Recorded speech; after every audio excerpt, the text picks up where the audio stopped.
Shabbat Shalom, Shabbat Shalom. Let me just wipe this off. Hey, the link is in the room. The link is in the room. I'm gonna shut this off, man, with my Akim. All right. Hold on. The link is in the room. Just hit the link. It's in the comments. The link is in the comments. Shabbat Shalom. Let me just send a few of these joints out real quick.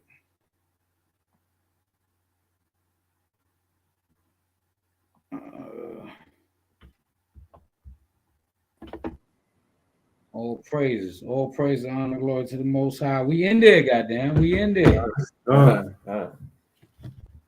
So let me just send this out. You can say something real quick. Let me just send this out.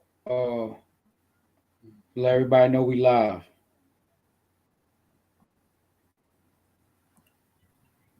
Khan.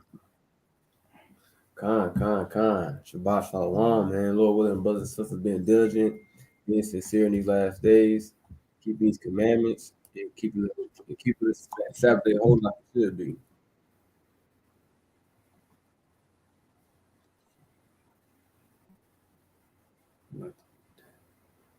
ATV, you hear echo? I don't hear echo. I hear y'all over there, but I don't hear no echo. Oh. Go ahead, talk again.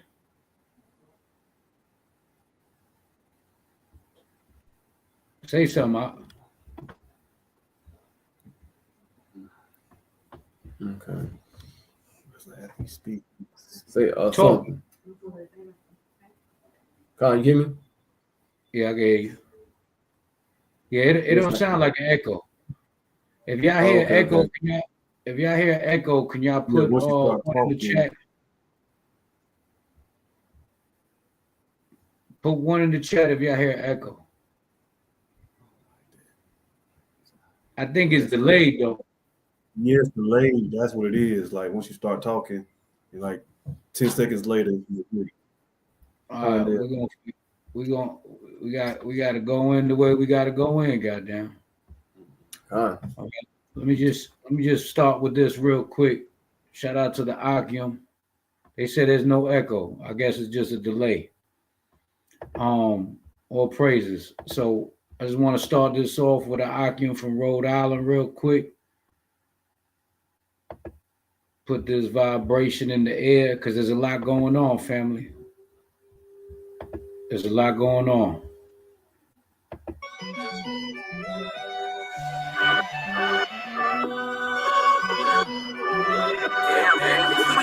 Good morning, America. Psych, fuck America. Babylon is falling and she got no one to cherish her. I'll be coming back, I'm hoping that he gonna perish her. Shit, it's only right the Israelites is gonna settle her. I ain't talking settlement, ain't looking for a check. Take a heathen out in all black, not a Nike tag. Take a heathen out, no cap. This attack, if I hear him talking out his fucking neck, he getting stretched. I'm the littest Jew, you know that I'm the boss. Thugging in my own way, gotta keep the love.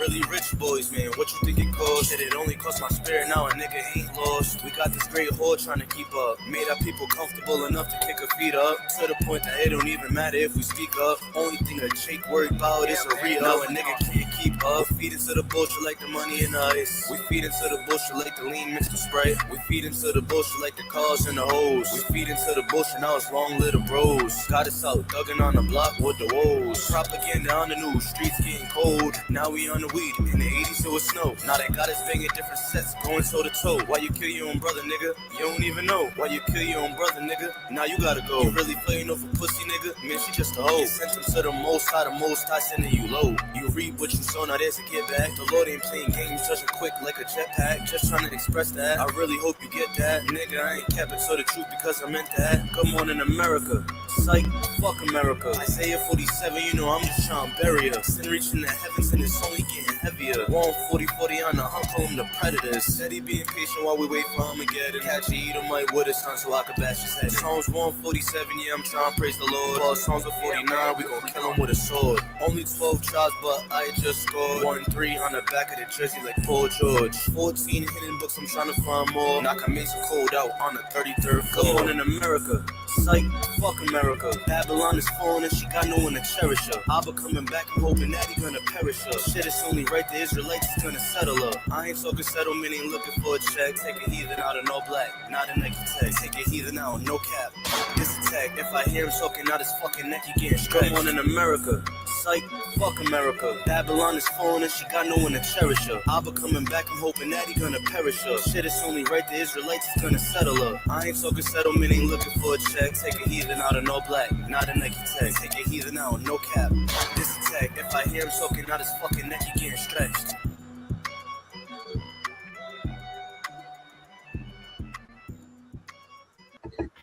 Shout out to our brothers in Rhode Island. Excuse the language. Those are young bulls from Rhode Island, man. Shy. You know what I'm saying? Excuse the language. You know what I'm saying? It's parental advisory for the music. But we here another Shabbat night. We're gonna start something called Shabbat Gumbo, but we just gonna throw a bunch of different topics.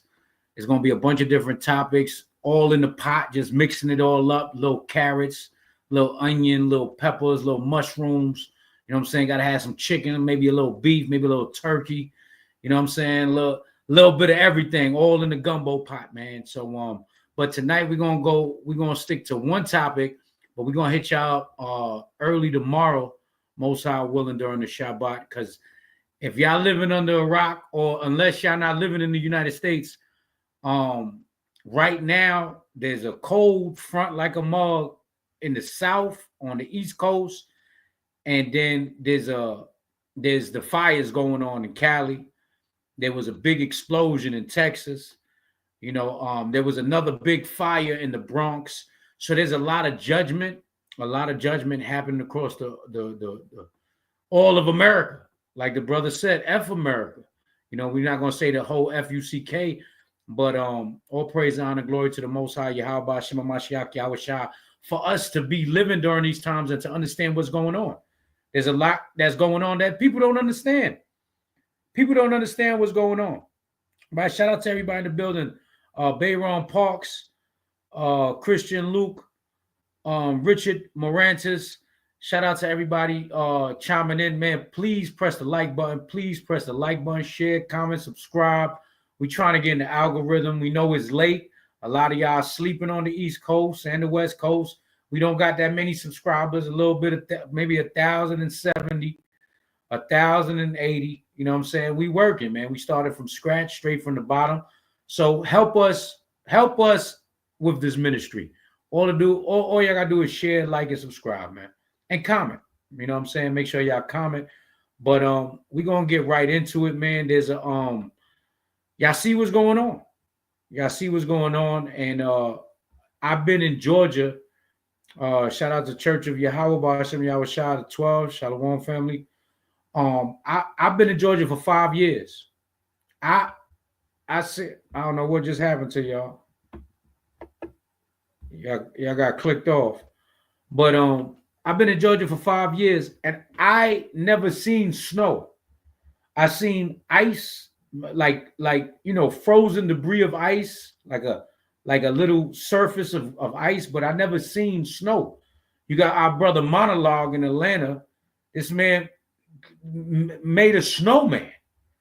That's how much snow there was in Atlanta that he made a snowman. So just understand that it was a lot of snow that hit the South. It didn't really hit our side, but more Atlanta, the big cities. It didn't hit the country part where we at in Sparta. It didn't hit Sandersville. It didn't hit middle Georgia. It hit up more towards Atlanta. But before we go into the cold, I want to show y'all something, because this is something that people don't, you know, I seen this today, and I just want to play this, right? Let me get this thing situated here. Speeches have been on fire. Who got shouted out the most? Let's look at the. Hold on. Watch this here, family. Let me share the screen. I don't know why I did that, but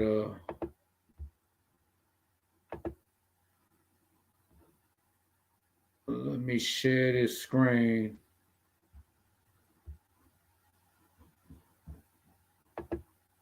Here we go.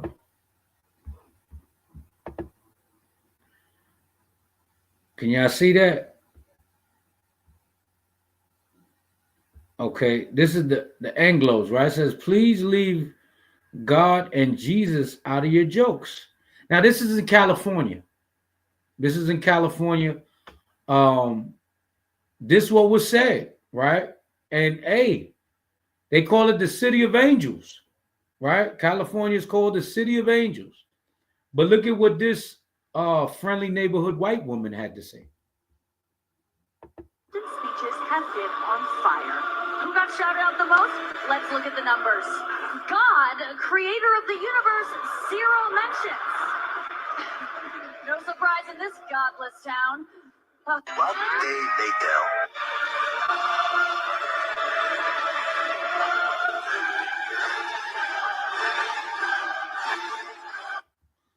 So y'all got to understand, we're going to play that again and pay attention to what was said. This was a day later.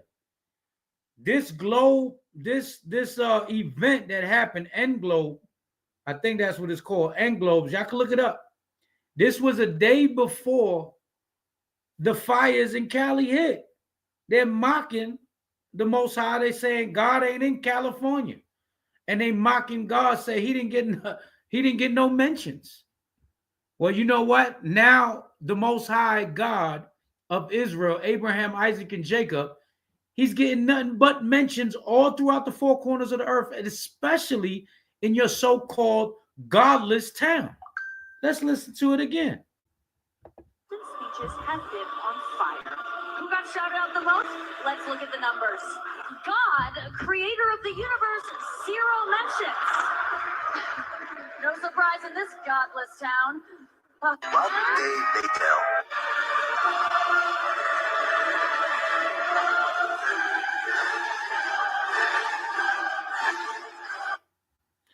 See, these people, and this is why we say, see, this is one thing y'all gotta understand this too. When the Israelites say that the white man is the devil, I'm gonna clear it up for y'all. We don't just say the white man is the devil. We say the white man, woman, and child is the devil. So get it correct. Get it correct. It's the white man, woman, and child that's the devil. You see pure mockery here, right? And the Most High not finna be mocked, right? Let's get into this, right?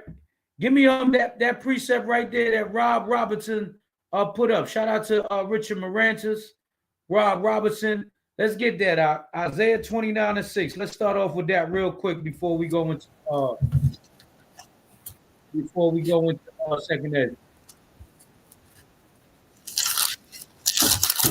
Con.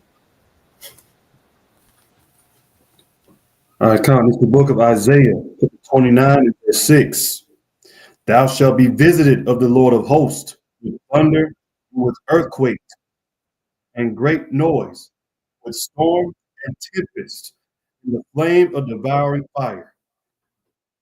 So you said the friendly neighborhood white man said she mocked that God don't get mentions. So the Most High said, you know what? I'm finna visit y'all. And we got to look at 2025, the way it started. Tesla's, the Elon Musk cyber truck blowing up. You have terrorist attack, and this is grown home terrorists. This ain't no Arabics. This ain't no ISIS. This ain't Hamas. This is none of that. This is your friendly neighborhood white folk, right? That was trained by the U.S. military. You had the other one, the other ex-military soldier running into the people in New Orleans. You still got Diddy. Now they're trying to put Jay-Z in it. The stars are falling from heaven. There's multiple prophecies. We're getting, it just started. The year just started. So the Lord is visiting, man. The Lord is visiting everybody.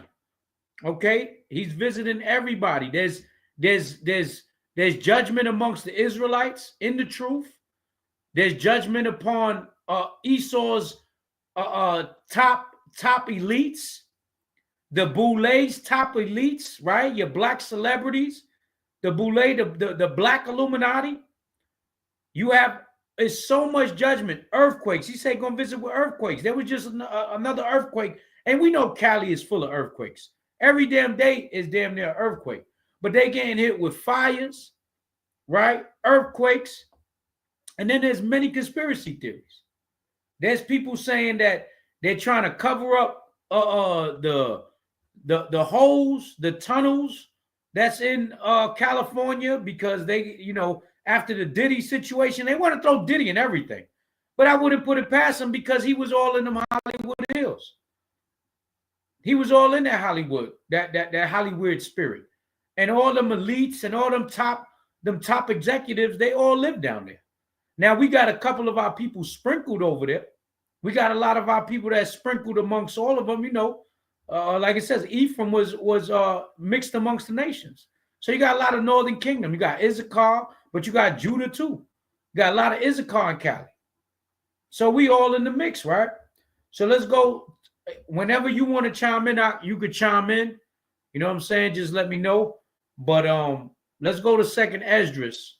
If you want to put it on the screen, you can. Second Esdras, the 16th chapter.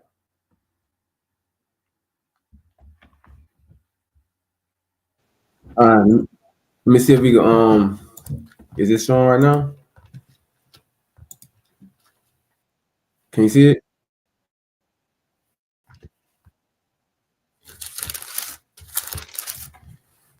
Con, what you on Second Esdras 16?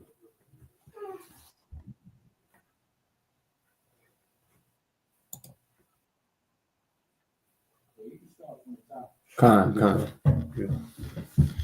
It's the book of Second Esdras, chapter 16 from the top.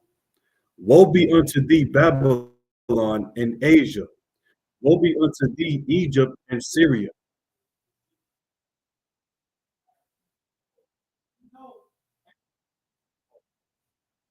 We know judgment came upon all these nations already, right? Especially during the Greek time, right?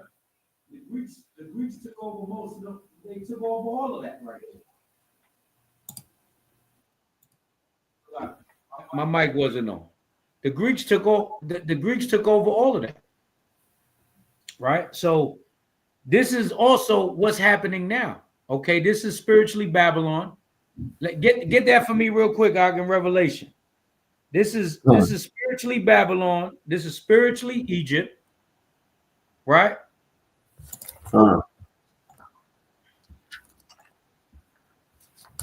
And we're going to show you that real quick. Comes the book of Revelation, chapter 11, verse 8. And their dead bodies shall lie in the street of the great city, which spiritually is called Sodom and Egypt, where also our Lord was crucified. Right. And where also our Lord is crucified. You look around right now. Nobody's upholding the Mashiach. They took the 10 Commandments out of the schools, right? They said freedom of religion. Now they're not giving you freedom of religion. And anytime you talk about God is a problem, right? So it says which is spiritually Egypt and spiritually Sodom, man. So this is what we living in, and this is Babylon the Great. America is Babylon the Great. So all of these prophecies that we're about to read in Second Esdras in the 16th chapter, you're going to see how it coincides with what's going on today, right? It's just crazy. It's so much stuff happening. Then we forgot, we came into it with the drones. The drones is everywhere. It's saying some is UFOs, some is drones, orbs. There's a lot of different things happening, man. And it all happened at the beginning of 2025 or going into 2025, right? Go ahead, Al.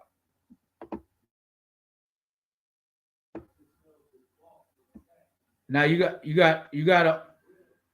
shut up. You gotta open. You gotta unmute yourself. You got it.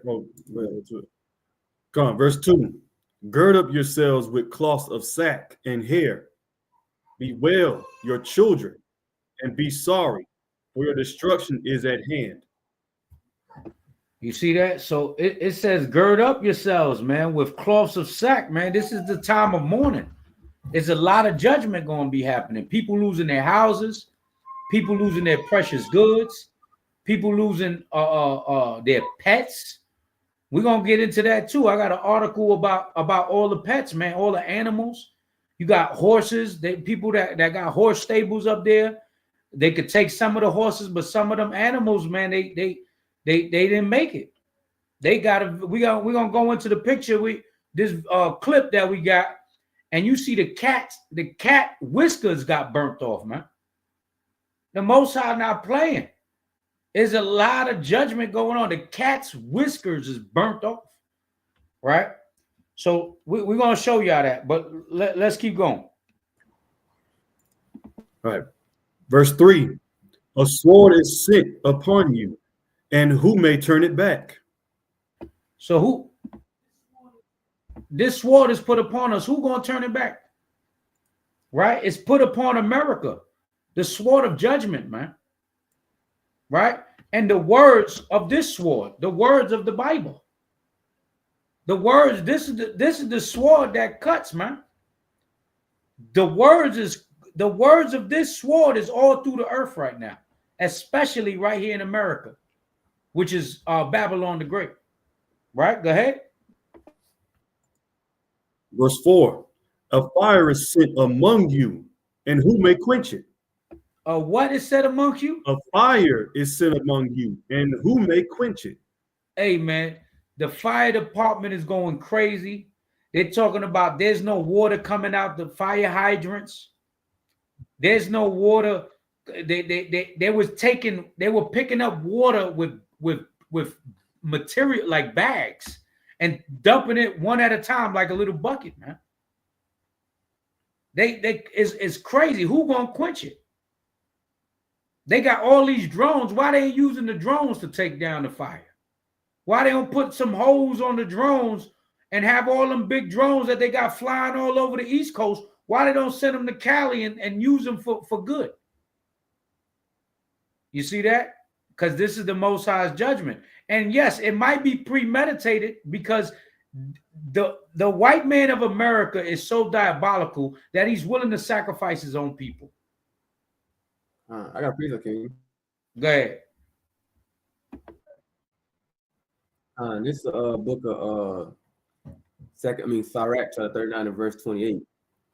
It says, "There be spirits that are created for vengeance, which in their fury lay on sore strokes.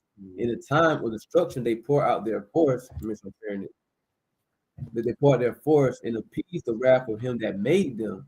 Fire and hell and famine and death. All these were created for vengeance. So the Lord, he has created spirits just for vengeance, and the Lord is taking out vengeance upon these people in Hollywood, right? We know all the different wickedness that goes on in Hollywood, how they messing with children, you know what I'm saying? The alphabet community, all different rituals and witchcraft and wizardry they got going on in Hollywood, right? So Lord, he's casting out judgment and vengeance upon this place. He's sending out spirits, right? And these spirits, they're going to do exactly what the Lord created them to do, all right? Come, all praises, right? So go ahead. Let's go back to Second Esdras. Come, verse 5. Plagues are sent unto you, and what is he that may drive them away? Right. So the plagues is coming. Now there's different. They saying the bird flu coming, right? They got the bird flu is mutating. They got other things mutating. There's a bug going around right now that everybody's getting sick that they're saying is not C-19, is something else. There's a lot of things happening, man. A lot of different things happening. Go ahead.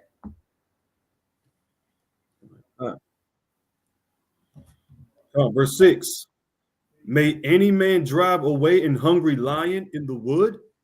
Or may anyone quench the fire and stubble that have begun to burn? You see that? Nobody can stop the fire that's already burning. Nobody can stop a hungry lion. If a lion hungry, there's nothing you can do to stop him from eating. That's just the way it's going to be. Right? Go ahead. Verse 7. May one turn again the arrow that is shot of a strong archer? Can you, once the arrow is shot out the bow, can you stop it? Can you turn it around? You could probably not get hit, right? You could probably, the archer could probably miss. But guess who's the archer in this situation? The archer is the Most High. The Most High don't miss, man. Okay, go ahead. Verse 8. The mighty Lord sendeth the plagues, and who is he that can drive them away? This comes from the Lord, man. People don't understand that. If I was talking to Elder Yakatas earlier today, he said, man, if I didn't know the truth of the scriptures, if I didn't know who I was, if I didn't know these prophecies are, he told me this. He said, man, I would be going crazy right now. I would be going crazy. I'll be losing my mind because there's so much stuff happening. And you ain't going to get it. Jake, people in the street don't have the answers. The Egyptologists, you could go to the Egyptologists, you can go to the Nubians, you can go to the 5%ers. Right now, nobody got the answers if they're not coming out the scriptures that was taught by Israelites. Nobody got the answers. But we got the answers, so that's why we're not losing our mind. You got people bugging out right now. That's, you know how the rate of suicide is right now? The suicide rate is through the roof. People don't know what's going on, man. Right? Go ahead. Verse 9. That's right. A fire shall go forth from his wrath, and who is he that may quench it? This is that fire, man. This is fire. And we know Cali's always on fire. But these flames is different, man. And the wind right now is crazy. I watched the clip on Joe Rogan. Joe Rogan said that a fire marshal or a fire chief told him about a year ago. He told him that eventually all of Cali gonna burn. You know what I'm saying? All of LA is gonna burn because all it takes is for one good strong gust of wind, you know, for it to be a nice windy day or night, and that fire gonna be a brush fire, man, and everything finna get burnt up. And like you said, what goes on in Hollywood, man? We call it Hollyweird. There's a lot of different things happening that's crazy right now, man. From not only the gang violence in California, right? The gang violence, and our people love to promote that. Oh, don't nobody gang like us. Don't nobody politic gangs like us. We're the gangland. We're this, we're that. You know what I'm saying? Like promoting this deaf lifestyle, man. Okay, where do the first rights get passed through legislation? It gets passed through California, right? The gay marriages, right? Legalizing marijuana, legalizing different policies. It all comes from Cali first, and then it trickles down. I got a preacher, King. Go ahead, King. So I'm gonna get Psalms chapter 11 verse 6. It says, "Upon the wicked shall rain snares, fire and brimstone in the harbor tempest. This shall be the portion of their cup." And like the King bringing up, we got so much manner of wickedness that goes on in California, right? Like how we say, all these different laws, these wicked laws that's been going on, the gang violence, right? All this wickedness. So I want to say the portion of the wicked is fire and brimstone.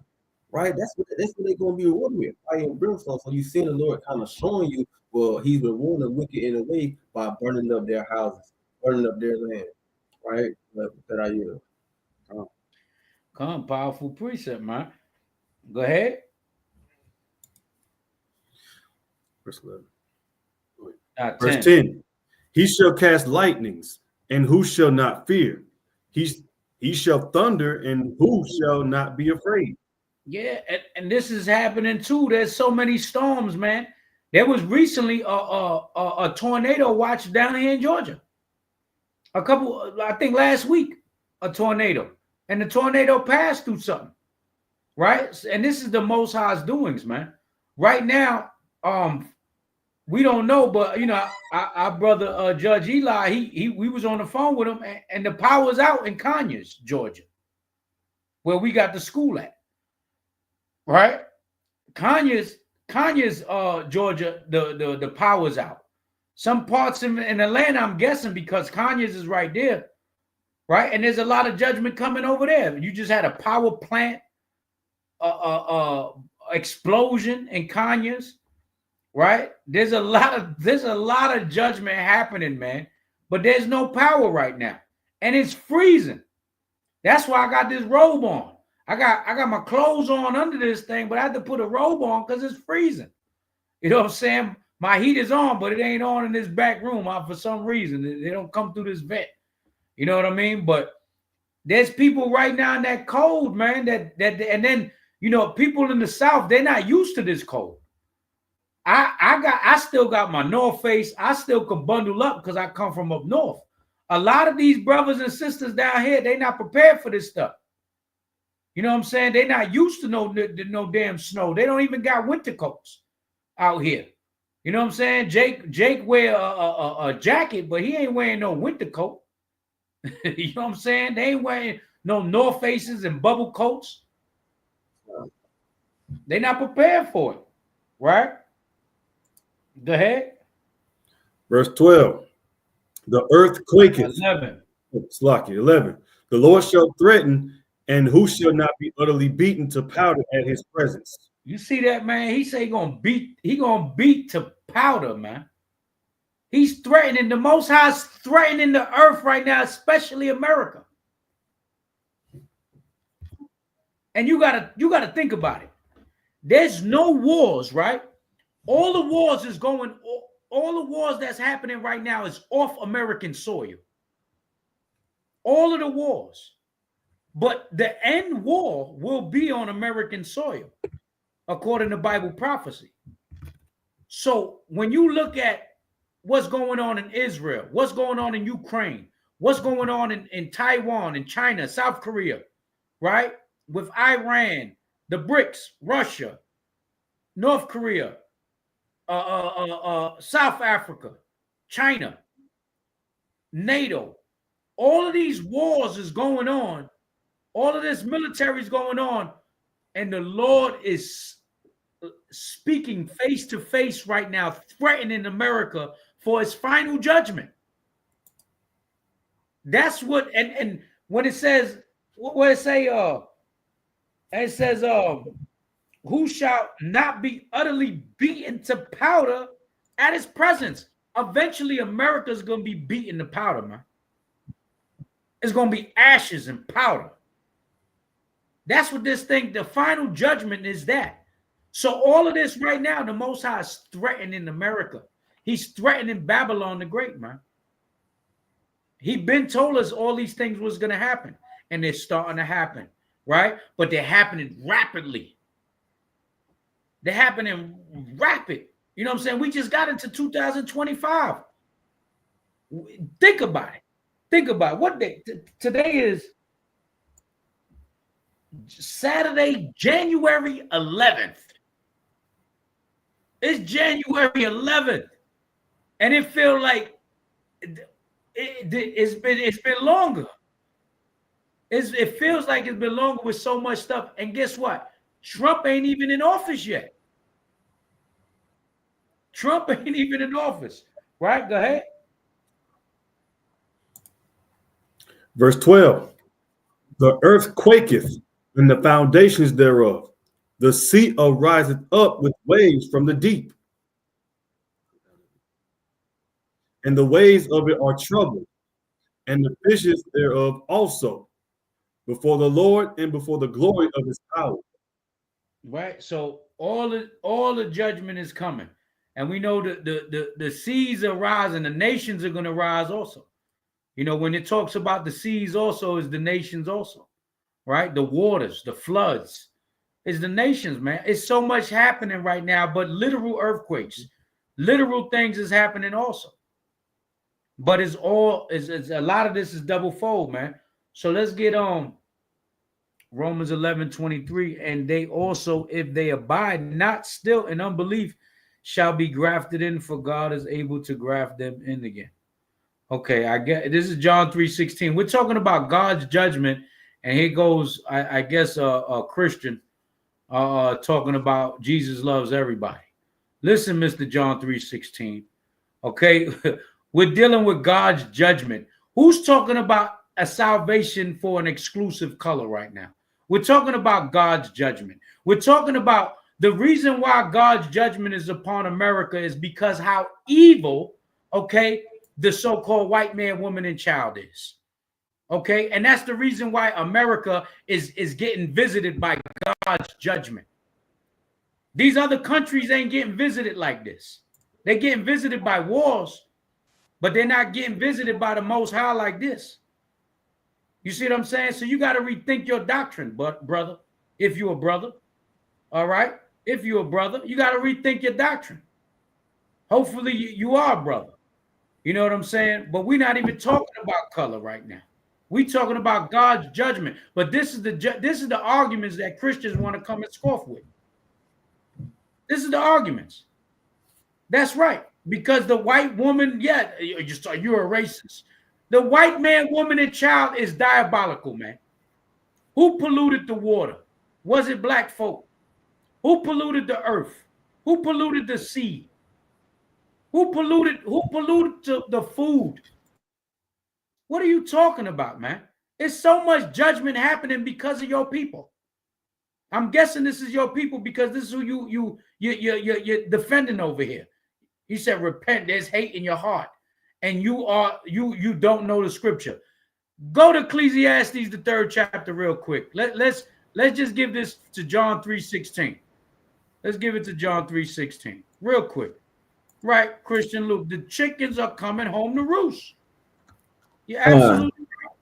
He said we got hate in our heart, right? And we don't know the scripture, right? So let's go to it. Go to Ecclesiastes, the 3rd chapter. Perfect. Verse 1. Give verse 1. Come on, this is the book of Ecclesiastes, chapter 3 and verse 1. To everything there is a season and a time to every purpose under the heaven. Right. Is it to everything is a time and season. Right now we're in the winter getting cold as hell. Cold in the south.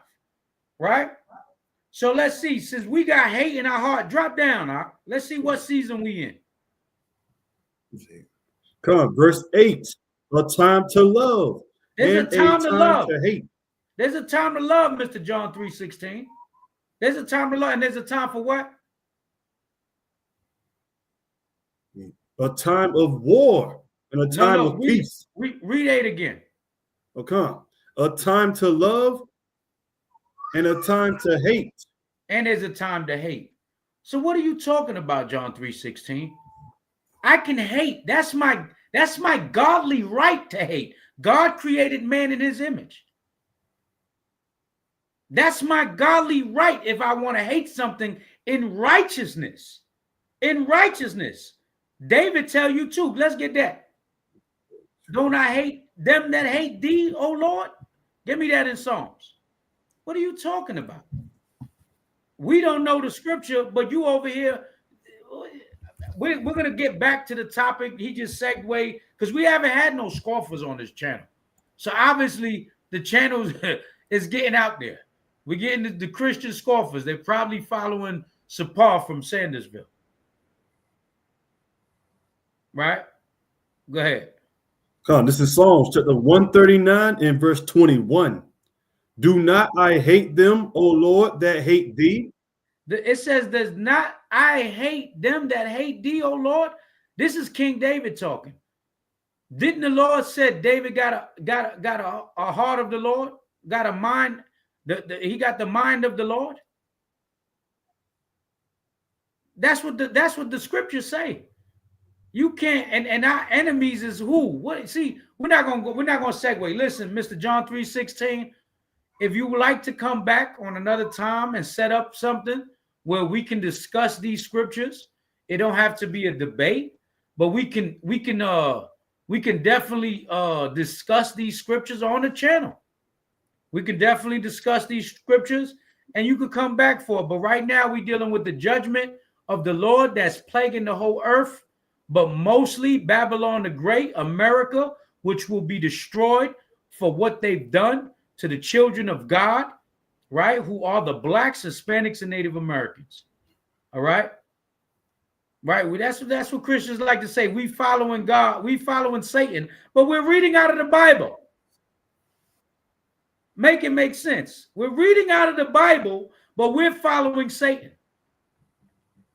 Let's get back to the regular scheduled program, because I already see he gonna throw us off. What he or she or it, because you don't know what's going on. Y'all Christians accept anybody.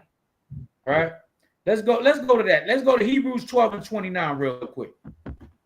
Hebrews 12 and 29.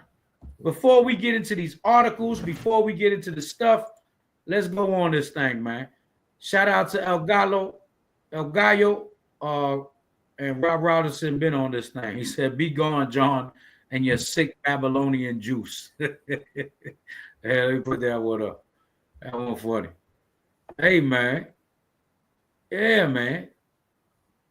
Be gone, Jack. Right? Good. Go ahead, give me that real quick, God is the book of Hebrews, chapter 12 and verse 29. For our God is a consuming fire. For our God is a consuming fire, man. Okay, and right now you see that fire being that's consuming many things, man. Right? So let's go to hold that. We're gonna no, you can drop that. We're gonna go share this screen. I want to go to this article real quick. Go to this article. All praises, all praise. Make sure y'all hit the like button, share, subscribe. Hey, John 3:16, make sure you hit the like button or even hit the dislike button. Get us in the algorithm. You know what I'm saying? It all counts, baby. It all counts. Right? So let's go to this one right here. Tell me if y'all can see this article. All right. You can read it? Come. Go ahead. See it. Palisades. Palisades. Oh, come on. Palisades fire destroys historic homes and buildings at Will Rogers State Historic Park and Topanga State Park.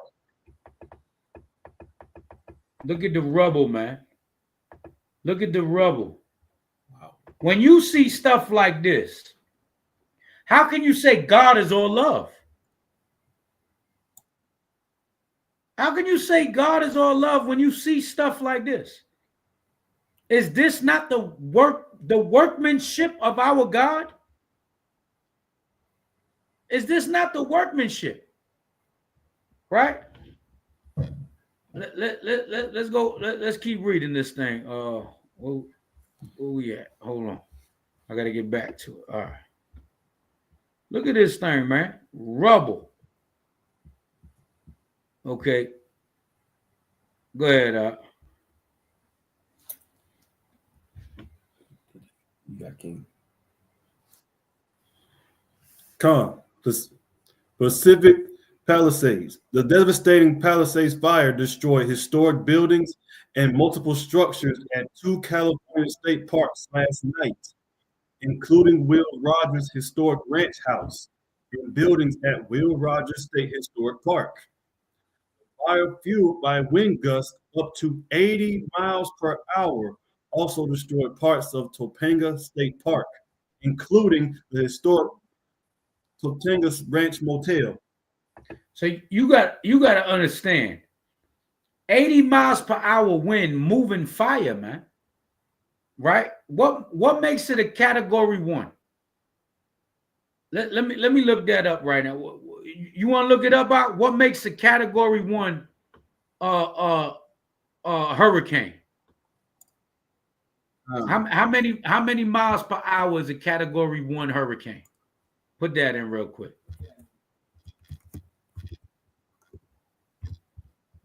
Let's see what a category 1 hurricane is, because that's 80 miles per hour. I know it's in the hundreds.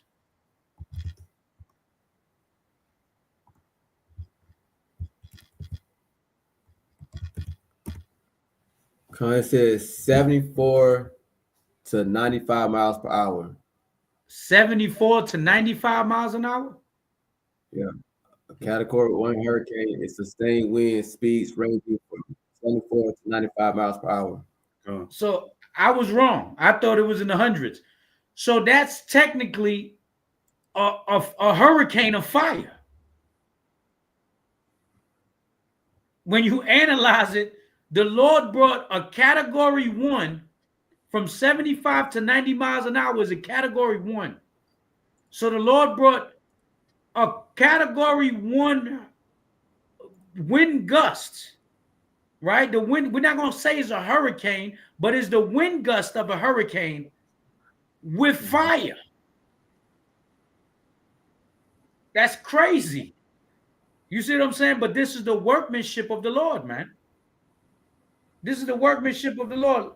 Real quick, before we keep reading, get me Jeremiah 23 and 29.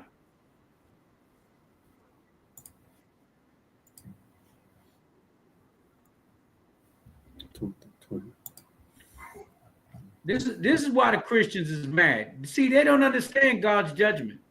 They think God is all about John 3:16.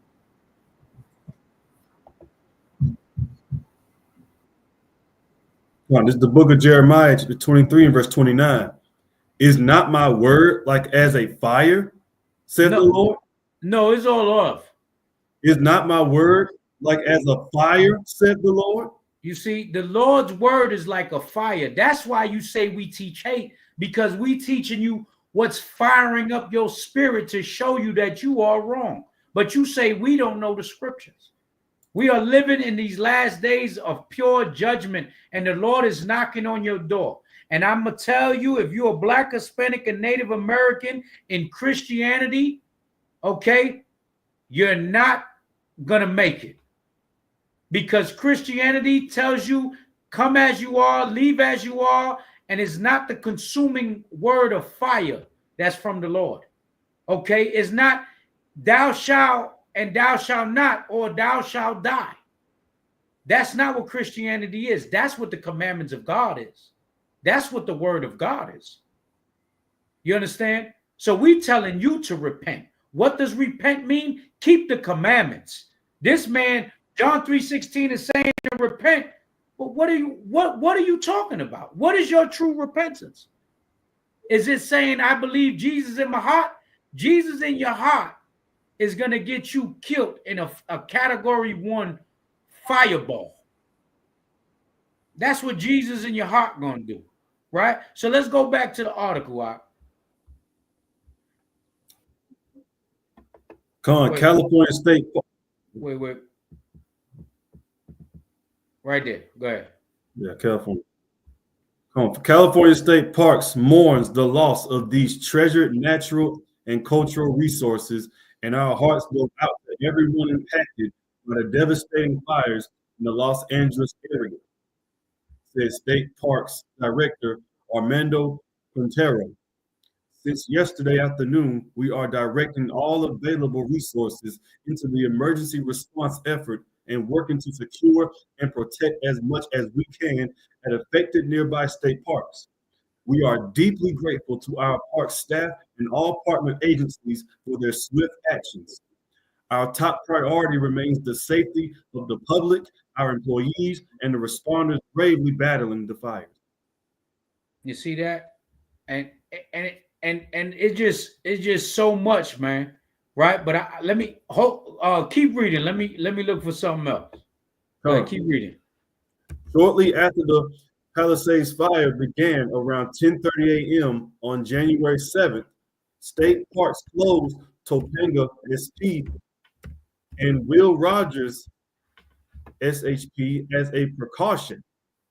The fire quickly moved onto state parks property at Topanga SP in the evening into Will Rogers SHP. While a full assessment of the damages and losses isn't immediately available, here are the significant impacts known. Will Rogers Historic Ranch House and other historic buildings at Will Rogers SHP destroyed. Topanga ranch motel, and all concessions destroyed. State park employee residence destroyed. More than 30 structural losses at Topanga SP and Will Rogers SHP. It made me think of precept. I got a precept. Come on, go ahead. Because like the Lord say, hey, what they gonna build, I'm gonna take it down, right? In the book of Malachi, right? So I'm gonna get that real fast. In Malachi chapter 1 and verse 4, it says, whereas Edom said, we are impoverished, but we will return and build the desolate places. Thus said the Lord of hosts, they shall build, but I will throw down. All right, so when we look at what the brother just brought out, man, look how these buildings that's been destroyed. It's just a foreshadowing to what's really to come to Babylon. It says the historic building was destroyed, the ranch motel was destroyed, the state park is destroyed. This is a foreshadowing to what's to come. When this gonna be a huge list when the Lord truly destroys this place. You know what I'm saying? You have the twin, whatever the twin towers that gonna be destroyed. You know what I'm saying? The building, the Pentagon destroyed. All these places destroyed. Right. Right. Or especially when that Statue of Liberty go down, that's when you know it's real. Right? It's finna happen, man. I want to show y'all something because I brought it up earlier.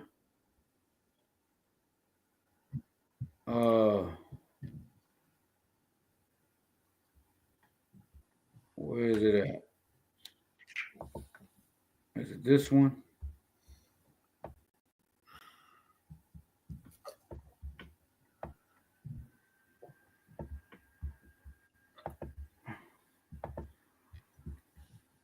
Hold on. I'm looking for this article.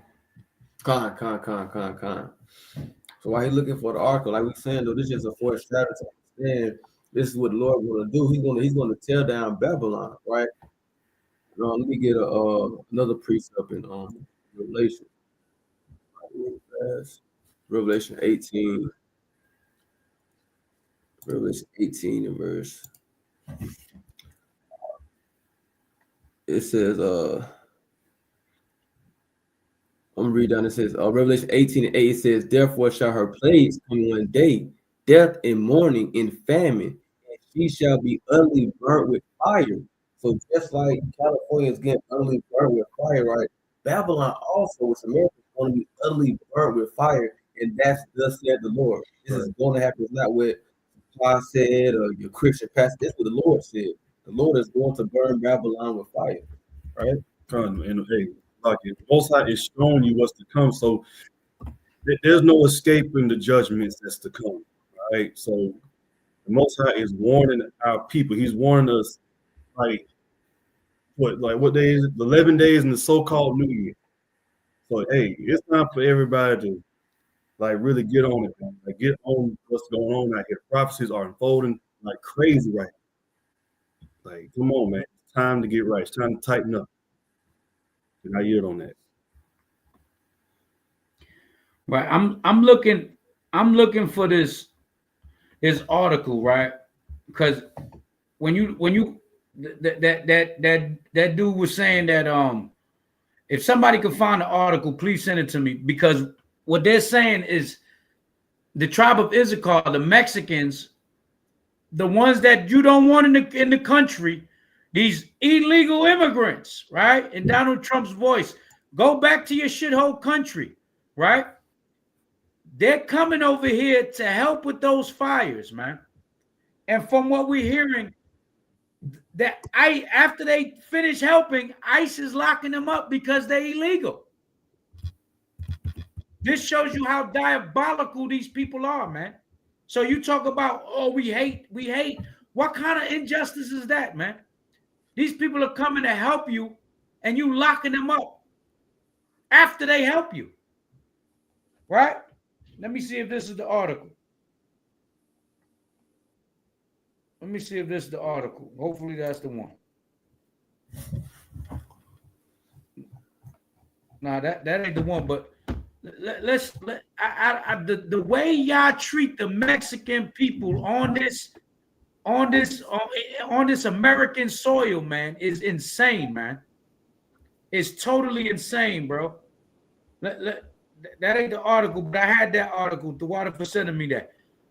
I'm gonna drop this one. Look at this here, right? And this is just to show you how our people move, man. You know what I'm saying? Our people different, man. Right? Let me show y'all. We're gonna drop that other one, but just showing you that landmarks are being destroyed by this fire, right? Political landmarks, right?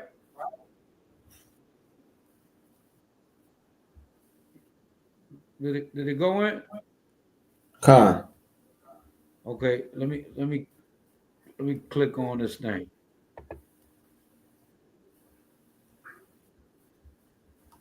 What it say there? So right now you got, it says it's like a fact checker volunteer firefighters. Now it's a fact checker. Where's my screen showing? Oh. Salakia.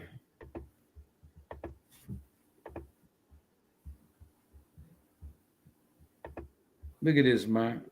But you don't want the Mexican here. Right? You don't want, this is what y'all don't want. And then you wonder why we call y'all the devil. I'm gonna read this real quick, just the title. As Los Angeles burns, Latino immigrants rush in to put out fires. Right? Let's see that. Look at this. This the ones you call, look, Latino immigrants. Let me read the bottom of that. Latino immigrants rushed into Altadena, California to help put out fires at houses that firefighters hadn't yet gotten to. And guess how much they getting paid for this? Guess how much they getting paid for this? You see that? But y'all don't want our people here, man. When California is Mexico.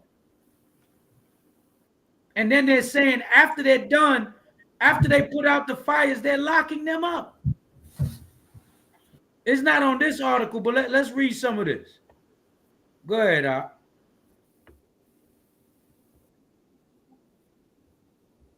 Come. Maria Garcia does not live in the neighborhoods that have been consumed by the massive Eaton fire in northeast Los Angeles. For Garcia, who is an undocumented immigrant from Guatemala, sometimes cleans houses in those neighborhoods, so she knows people who do. She couldn't sleep Tuesday night knowing houses there were burning. So she got out of bed early Wednesday and said to her children, "Let's go help if we can." You see this, man? Hey, man. And I'm gonna tell you something. I'm gonna tell y'all something. If I was Issachar or Asher or Zebulon, because she's from the tribe of Zebulon and her father's from Guatemala, right? If he's of indigenous or Negro descent, that's a spirit, man, of our people, man. You know what I'm saying? But if I was any of those tribes, I'll be honest, man, there's no way, unless that's a Latino neighborhood, or that's if that's a Latino neighborhood, or that's a Negro neighborhood, that's the only way I'm helping them. See, okay, they're saying false reports of immigration sweeps in Los Angeles spread amid wildfires. So they're saying it's false reports. That it could be false reports, but I don't put nothing past the friendly neighborhood white man. Right? I just got sent that. It could be a false report. Right? But I don't put it past them. You know what I'm saying? Because this is who we're dealing with. But understand the level and the spirit of our people, man. As much as you doodle on our people, as much as you degrade our people, that woman said she got her children to come and help, man. She brought her children to come and help. This, hey, man, you know, you're lucky that those people is the ones that was by there, because if there's any Israelites knowing, it ain't happening unless it's our people. There was one time we was in Detroit, There was a car crash. We was in the Airbnb. It was like 3 a.m. We hear the car go, boom. We go out there. The car spun around. The other car stuck. So we see a brother. He's in the car. We say, yo, man, you need help getting out the car? He said, yeah, my door is jammed, man. And he's on the highway, and these jokers is flying down there. If anybody ever been to Detroit, they go 50 miles past the speed limit. That's the way they drive out there. And I'm talking about the man was in there. We pulled him out. You know, me and two brothers that was that I was a part of my last camp. We pulled this brother out of the car, man. So we go look to the next car. And the next car was an Edomite, a friendly neighborhood white man. So just understand what we did. We looked, we said, nah, you on your own, Jack. We helped our brother. You know what I'm saying? It is what it is. Right? So that's the type of spirit we gonna bring. It is what it is. We hate with right. We got a righteous hatred, a hatred with understanding. You see what I'm saying? So let's read the rest of this.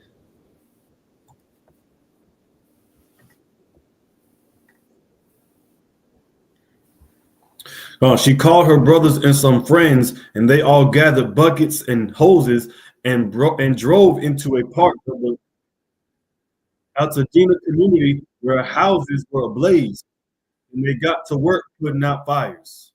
So not only should he bring her children, she called her brothers. She called more backup, man, to come and help. But these are the people that you are trying to kick out of the country, man.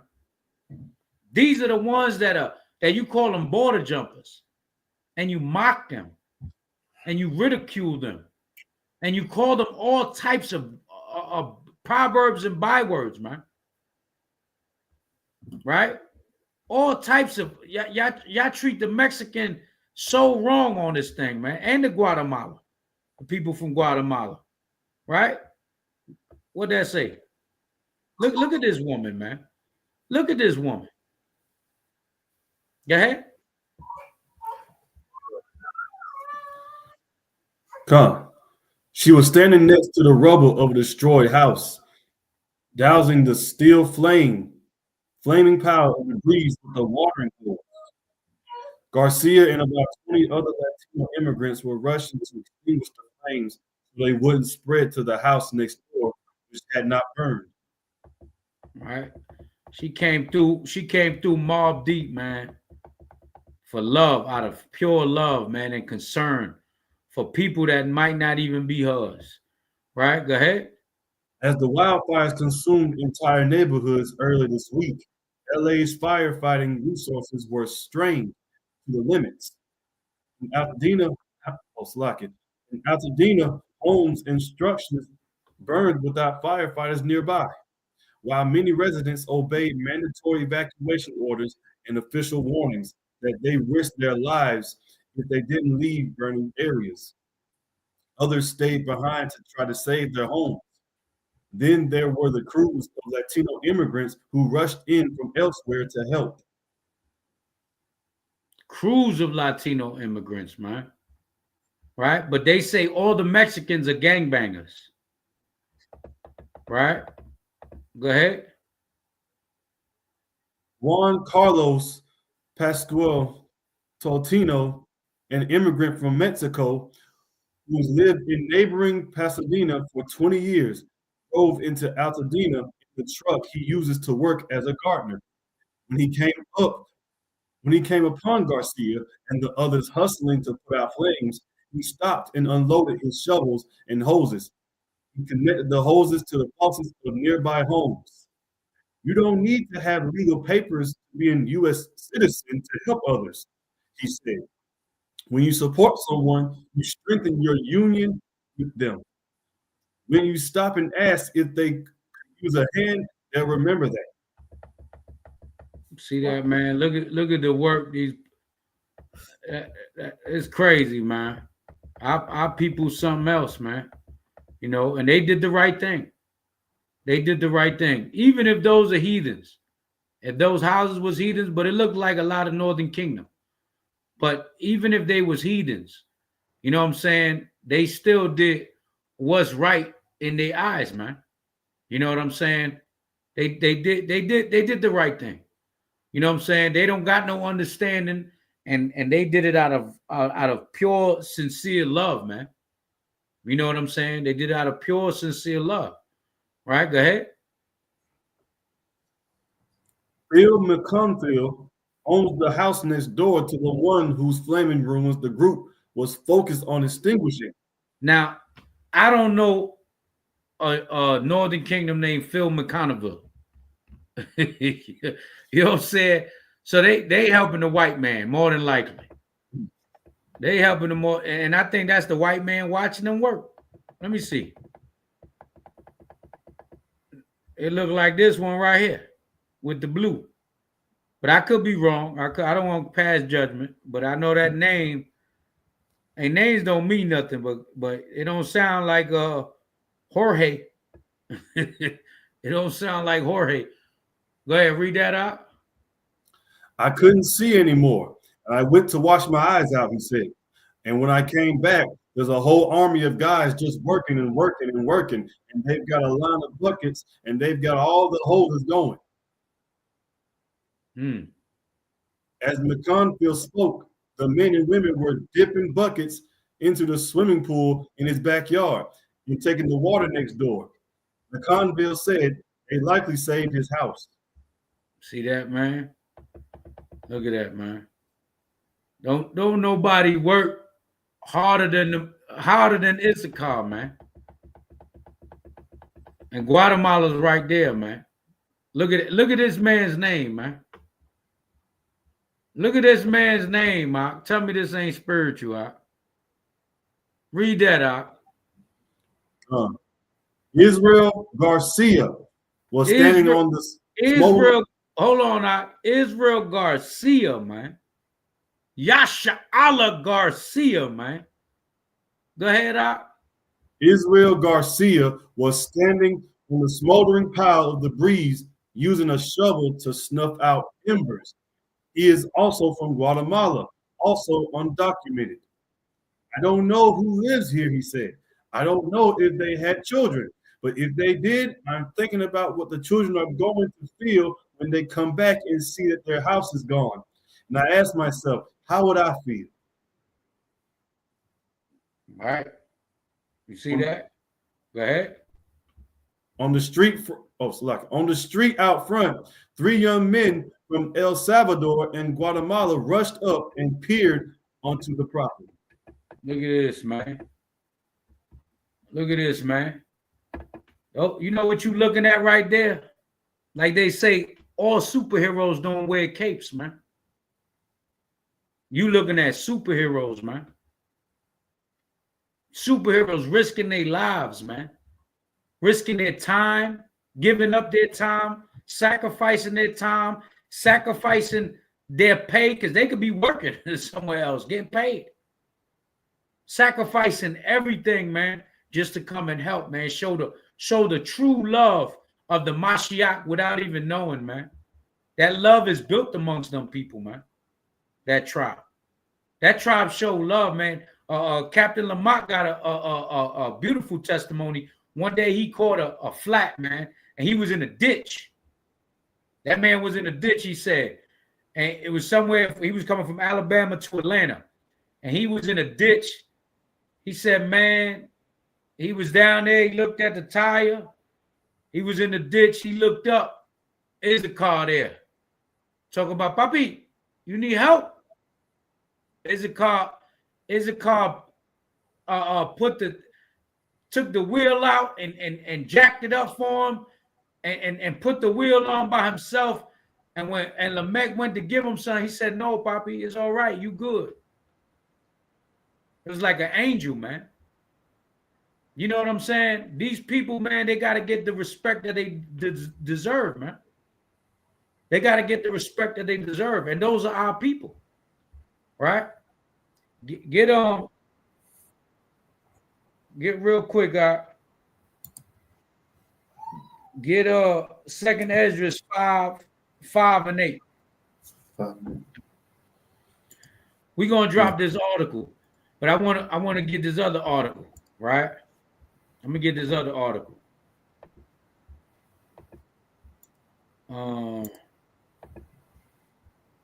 But just know, man, just know that all this is all prophecy that's unfolding right before our eyes.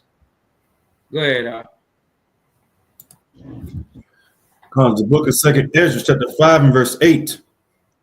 There shall be a confusion also in many places, and the fire shall be oft sent out again. And the wild beasts shall change their places, and mistress women shall bring Right. forth Hold monsters. on. There shall be a confusion, right? There should be a confusion. Read from the beginning again. There shall be a confusion also in many places. And hold on. The confusion in many places right now, there's snow in Atlanta. Hey, Young Jeezy used to be the only snowman in Atlanta. Young Jeezy was the only snowman in Atlanta. Now Monologue over there with his sons over there making another snowman. So Young Jeezy, is safe to say Young Jeezy is not the only snowman in Atlanta no more. Right?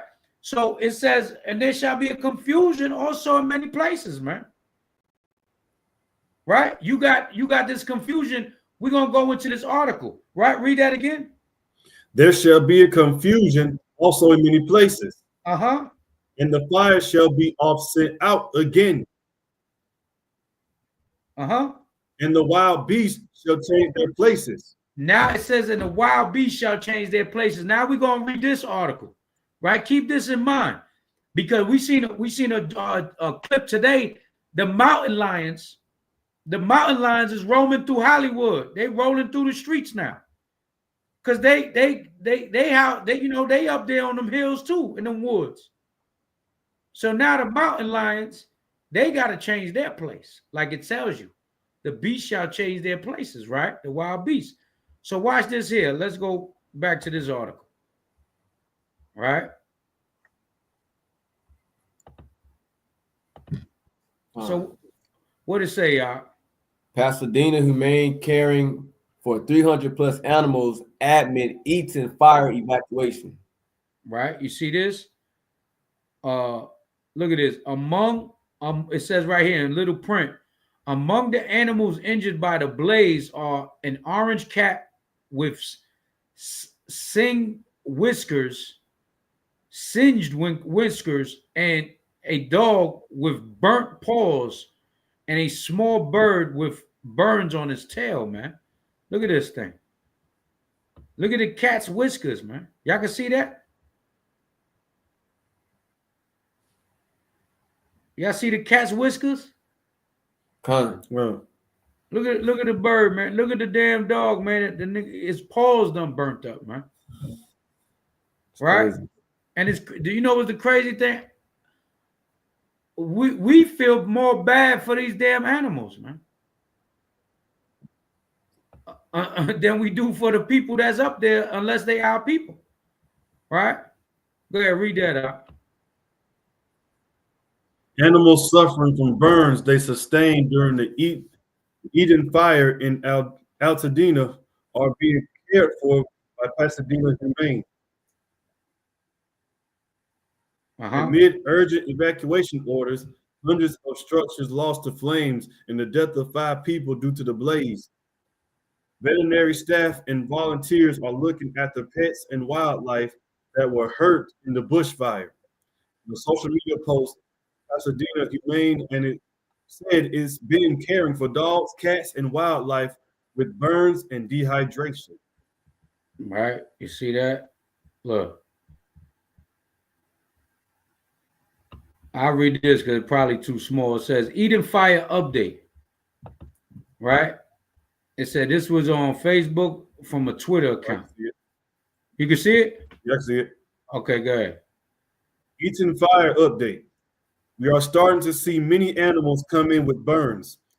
This dog was found outside near the site of the fires. He is covered in burns and very dehydrated. His paw pads are signed or are seen, and he is coated in ash. Despite being understandably shaken from his experience, he is incredibly sweet. He is currently being treated by our veterinary team in our ICU, where we are providing him with wound care, pain medications, and fluids. The cat also came to us covered in burns. He was treated immediately in our ICU and is now resting in an oxygen kennel. Luckily, he is currently stable. The bird came in with burns on its tail area. It is being treated in our wildlife center. If you find injured wildlife, please text our wildlife helpline at 626-344-1129. We anticipate getting in even more animals who are in need of emergency medical cares as the fires continue. Our greatest need right now is for monetary donations to help provide emergency resources to animals affected by the wildfires. If you are able to donate, please visit the website. Right. See that? And read go back to Esdras. I'll read that scripture again.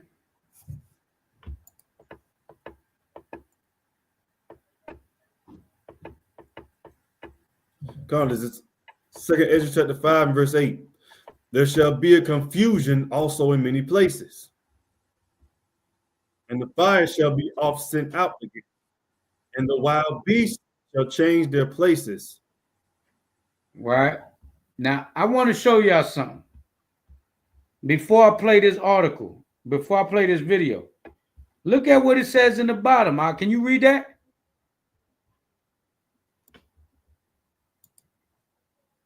Okay.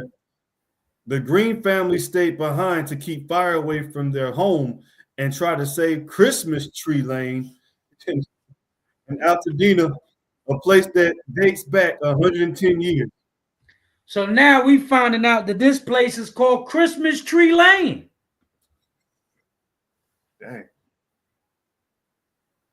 And you see the Christmas lights on top of the house. And that looks like your friendly neighborhood white folk. So let's play this video.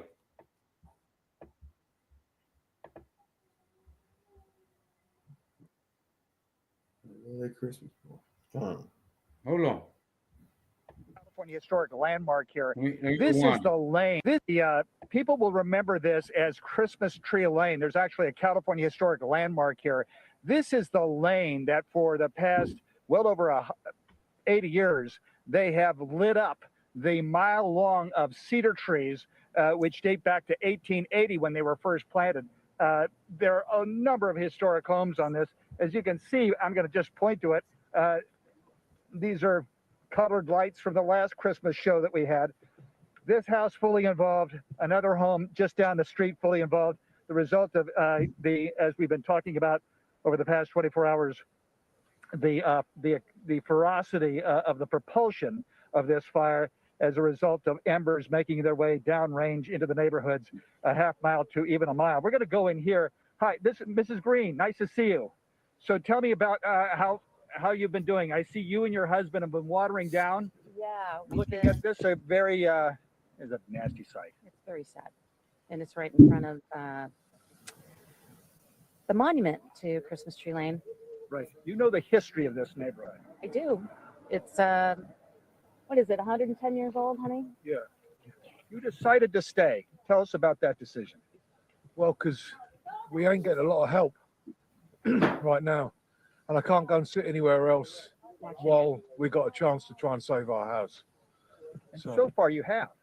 Yeah, we've been at it for a while. We evacuated at about 4:30 and went down to our friends in South Pasadena and then made 3 or 4 trips back up to get stuff. And each time we're here, we spend a couple of hours, just dousing the roof and, just trying to get a lot of moisture in there. I mean, there's embers coming across this big, huge embers flying around. And, we're just so happy that the wind has died down. Yeah. But it's absolutely heartbreaking for Altadena. And we absolutely love this city. And our city. It's and heartbreaking what's just happening here. a tragedy. Yeah, Really. those words have been used often to describe everything from the Palisades to here and so many other communities in between. The fact that the wind velocity has dropped significantly, that's a good sign. Have you talked to your neighbors? Have you looked out for their homes as well? Yeah, I just spoke to the neighbour on that side on the telephone a little while ago and assured him that his house is still good.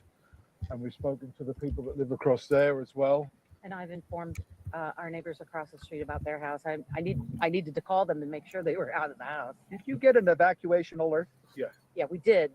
We left at 4:30 a.m. this morning. Because it was hard. There was so much smoke at that time, and the wind was really. It was really coming strong. up, and we actually self-evacuated because it was just too thick. We couldn't breathe In the anymore. house. So while we were driving down to our friend's house, who had us graciously come up to help us, it was basically we got the evacuation notice as we were driving. Yeah. Have you talked to any fire captains or fire crews, or have you seen any of them? I have. I've talked to one, and I keep pointing them to this house across the street, but they said, you know, it's so far gone that they only have enough water to try to save the ones that are savable. Right. It's triage. Yeah. At this point, yeah. I was concerned because I thought, oh, There goes the roof. Part of the roof. We'll pivot around here, and I'll show you the. I'm sorry. Your first name is Johnny Green and Julie Green. Julie Green, and you've lived here for how many years? 9 years. 9 years. Obviously, never seen anything like this. No, there has been some, there's been fires up in the hills, but nothing that's come down here. and one of the reasons I thought it would be great to live on this street is we have 110-year-old deodora cedars here. And so that told me that these trees haven't burned. And we live right between Mount Wilson and JPL. So you'd think they want to save those items. Which they are, I think. I don't know if they're doing any helicopter drops or not, but we haven't seen any. We've seen one helicopter and 2 fire trucks. Well, that's part of the horrific geometry of an event like this is that you have such the flames advance with wind, and the helicopter and air attack is grounded because of how difficult it is to maintain altitude. So,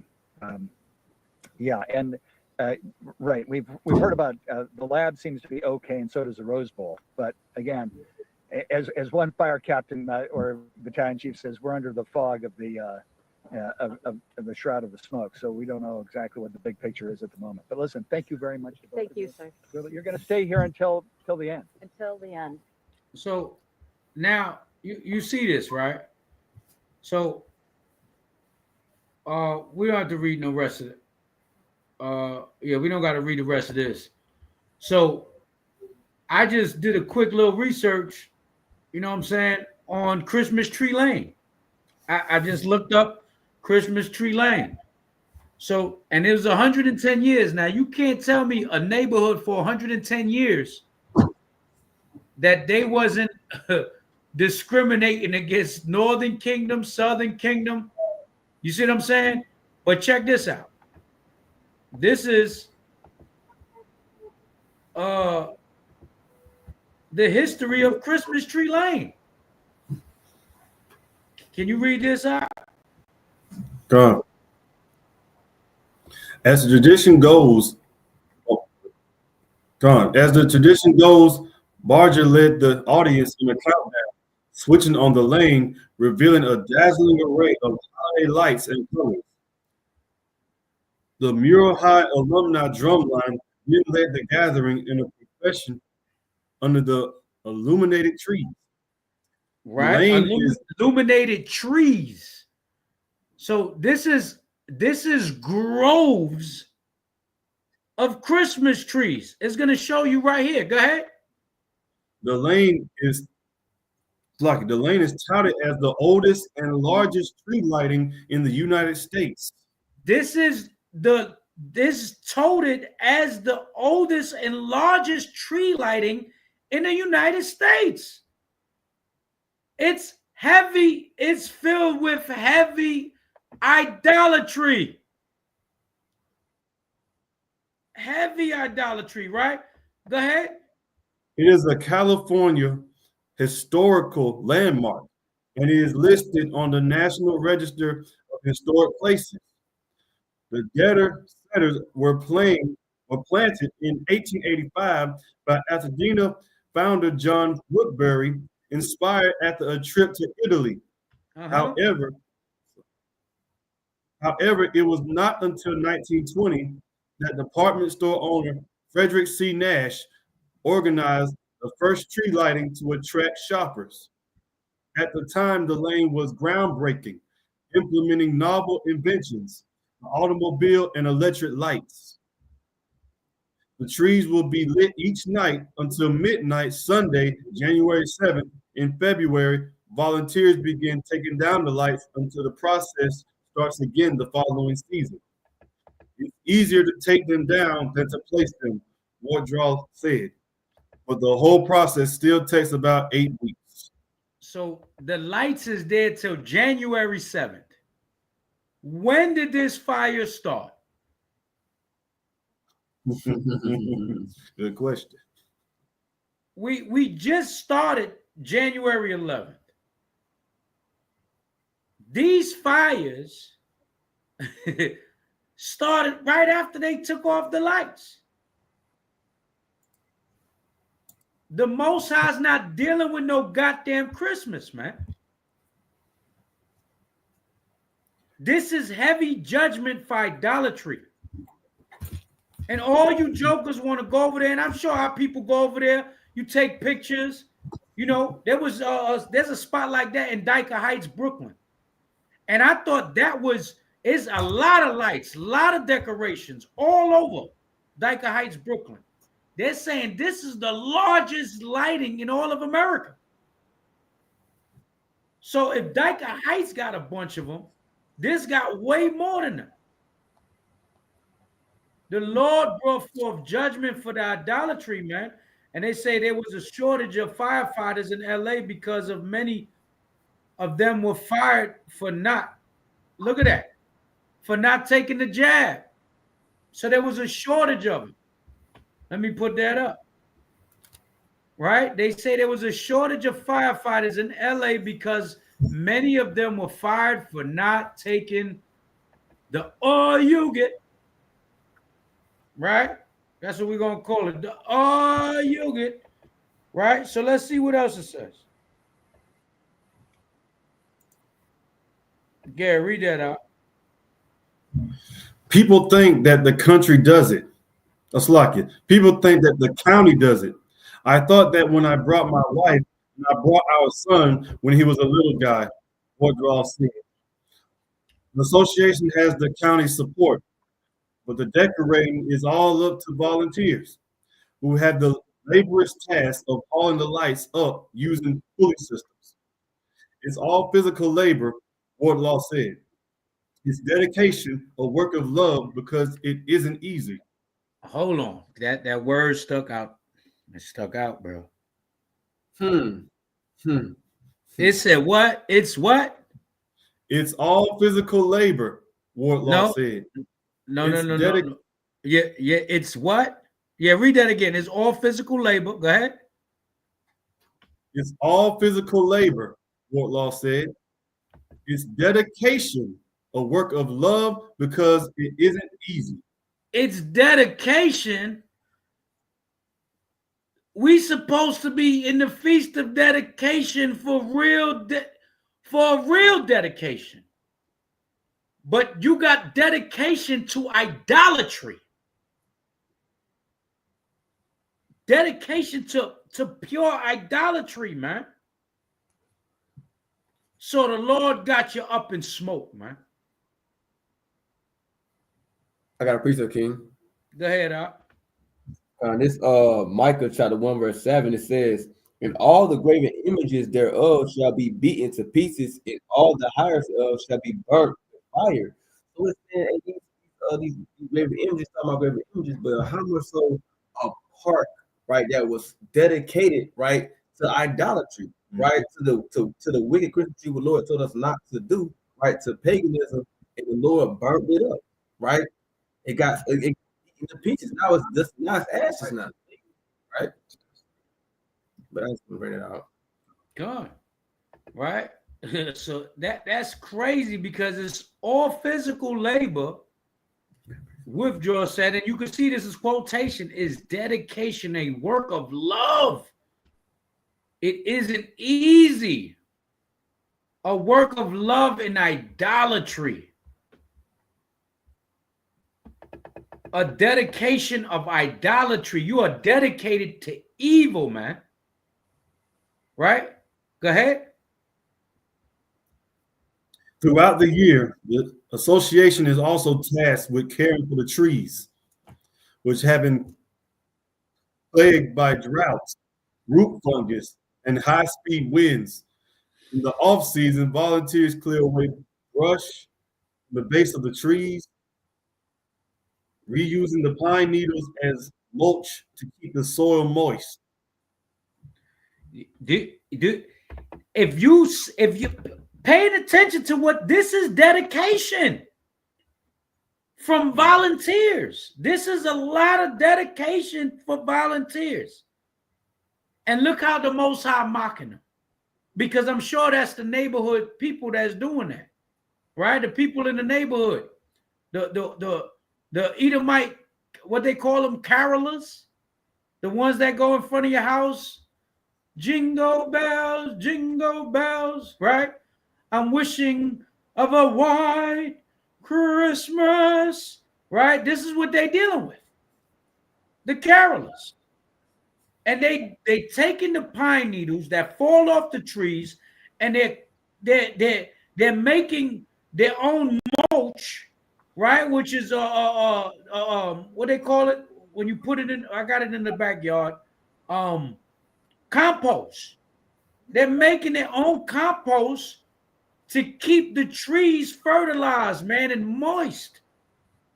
That's a lot of time and effort that's dedicated for free to make sure they got idolatry during Christmas time. That's some cold stuff, man. But y'all think these people are innocent. The Most High is visiting them, man. You better drop your Christmas trees. You better drop your Santa Claus, man. You better drop thinking that we in the new year right now. We are in a deposition of time. We are in 2025, according to the Gregorian calendar. This is a deposition of time because the time where we're living in, the calendar changes. The time changes. So we gotta live by this rules. We gotta live by this timeline. But we know, according to the scriptures, when the true New Year's hits. Right? So let's read more on that real quick. All right. I'm going to pray. In recent years, the association began a home decorating competition in response to some complaints on social media about the lane's simplicity.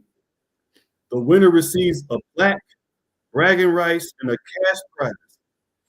People expressed disappointment, commenting, "It's just the trees," which we felt a little bad about, but it is about the trees, Wardlaw explained.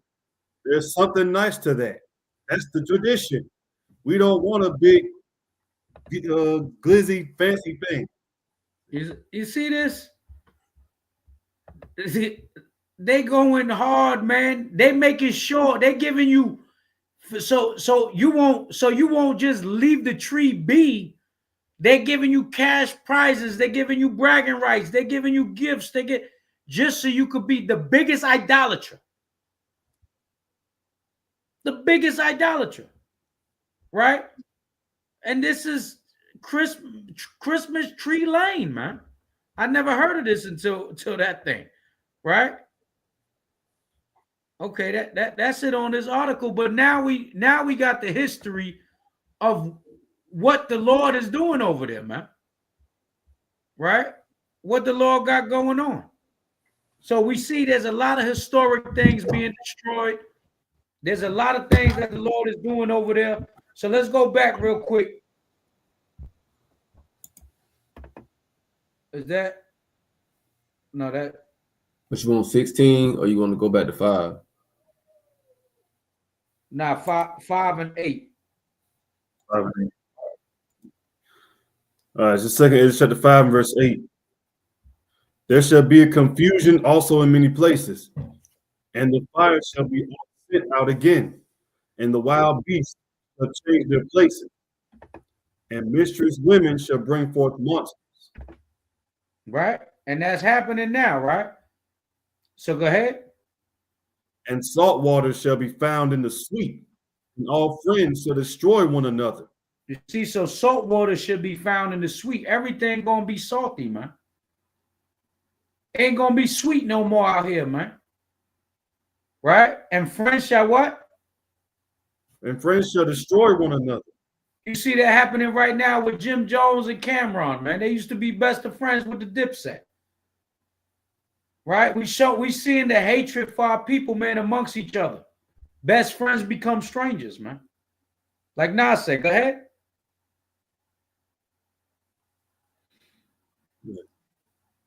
Then shall wit hide itself, and understanding withdraw itself into his secret chamber. Right, that wisdom and understanding is going to withdraw itself into a secret chamber, man.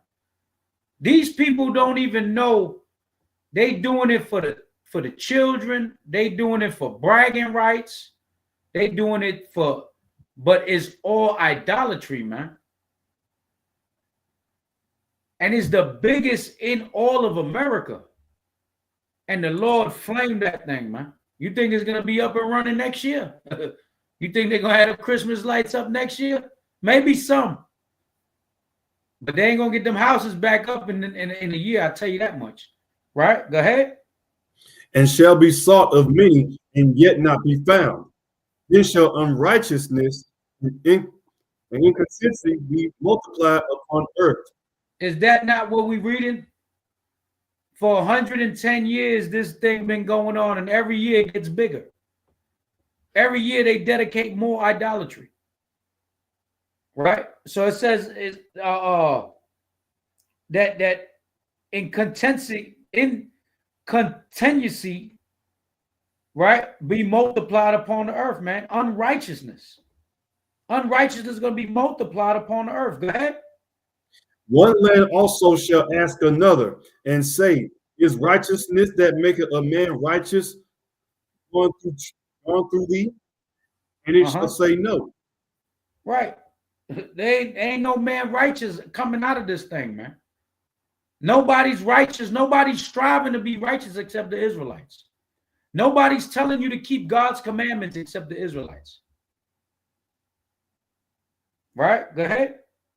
At the same time shall men hope, but nothing obtain. They shall labor, but their ways shall not prosper. And that's what's happening right now. You working 40 hours a week. You making $1,000 a week. Right? You can make $1,000, $800 a week. And your groceries right now are $600 for the week. You're broke. Everything is all messed up, man.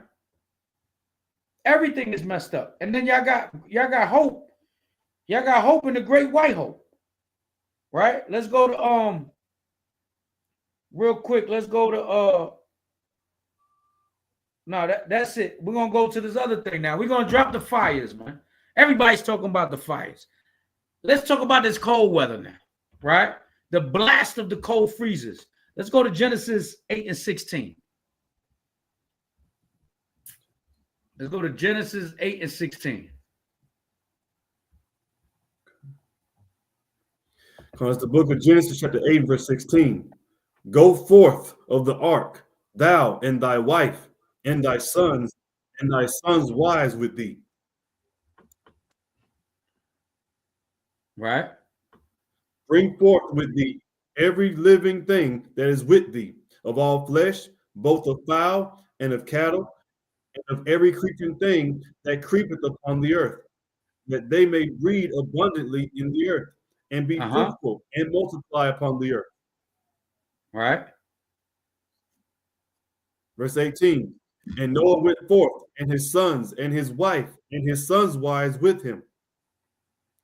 Every beast, every creeping thing, and every fowl, and whatsoever creepeth upon the earth, after their kinds, went forth out of the ark. And Noah built an altar unto the Lord, and took of every clean beast and of every clean fowl, and offered burnt offerings on the altar. Right? And the Lord smelled a sweet savor. And the Lord said in his heart, I will not again curse the ground any more for man's sake. For the Right? imagination of man's heart is evil from his youth. Neither will I again smite any more everything living as I have done. While the earth remaineth, seed time and harvest, and cold and heat, and summer and winter. Read that slow again. Let's go to it, because remember, this is a promise now. Go ahead.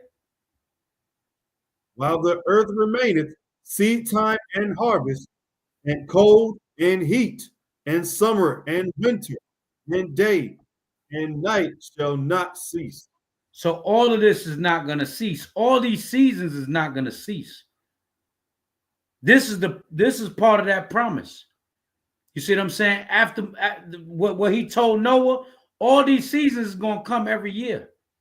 But as you can see with the climate change that they got going on, because we're gonna get into that real quick too. Let me share the screen. Right? Bring up Priest King. Go ahead, Ken. This Psalms 147 and verse 17. It says, He casteth forth his ice like morsels. Who can stand before his cold? Right? The Lord is casting forth ice, right? He casting forth, all kind of cold. Who can stand before his cold? Right? You got people bundled up, right, wearing about 5-6 jackets. Who can stand for the cold that Lord gonna send? Right? Right. You definitely skip. I wanted to start from the 15th verse. Psalms 147, 15. 15. Yeah. It says, I'm gonna get on the screen. It says, Psalm 147, it says, He sendeth forth his commandment upon earth. His word runneth very swiftly. He giveth snow like wool. Mm-hmm. Right. He scattereth the hoarfrost like ashes. You see that? The hoarfrost like ashes, man. That's what you see today. It was that hoarfrost everywhere. It wasn't just snow. You know what I'm saying? We had ice early in the morning. It was cold as hell, man. I haven't had this cold since I was in New York. Last year was cold too during the Christmas time. Last year, a cold front came through Christmas. Heavy cold front. Right? So go ahead. It says, He casteth forth his ice like morsels. Who can stand before his cold? Who could stand before it? Especially if your heat is gone, man.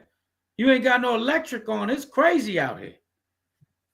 You know what I'm saying? Like Freeway said, it's gonna be a cold winter. Y'all niggas better bundle up. You know what I'm saying? Go ahead. God says he sendeth out his word and melted them. He caused his wind to blow and the waters flow.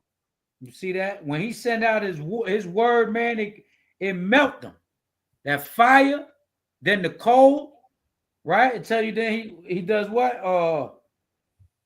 He causes the wind to blow and the waters to flow, man.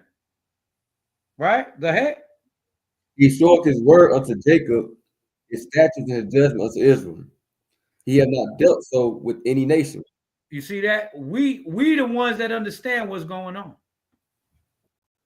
We the ones. Y'all don't know what's going on. The Christian church is not reading none of this. They're giving you John 3:16 every Sunday.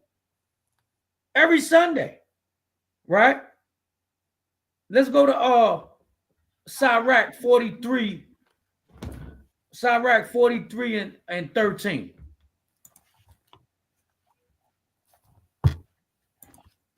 But let's matter of fact, let's read this article real quick. Okay. So it says, winter weather hits 13 southern states as major cities face snow freezing. Right? You see that? 13 southern states, right? Freezing. Jokers moved to the south to not deal with snow no more, man. Let's see if what's this No, that ain't nothing. I ain't gonna go into that. Let's see what this say.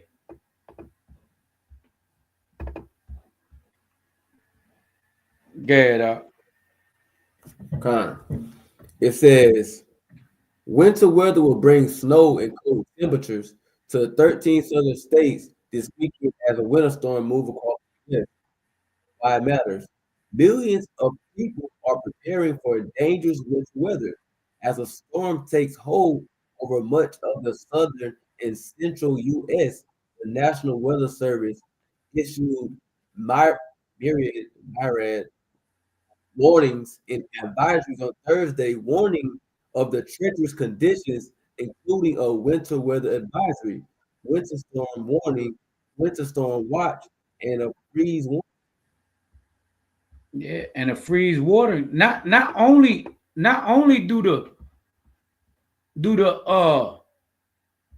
the fire unalive people, but so does the cold, man.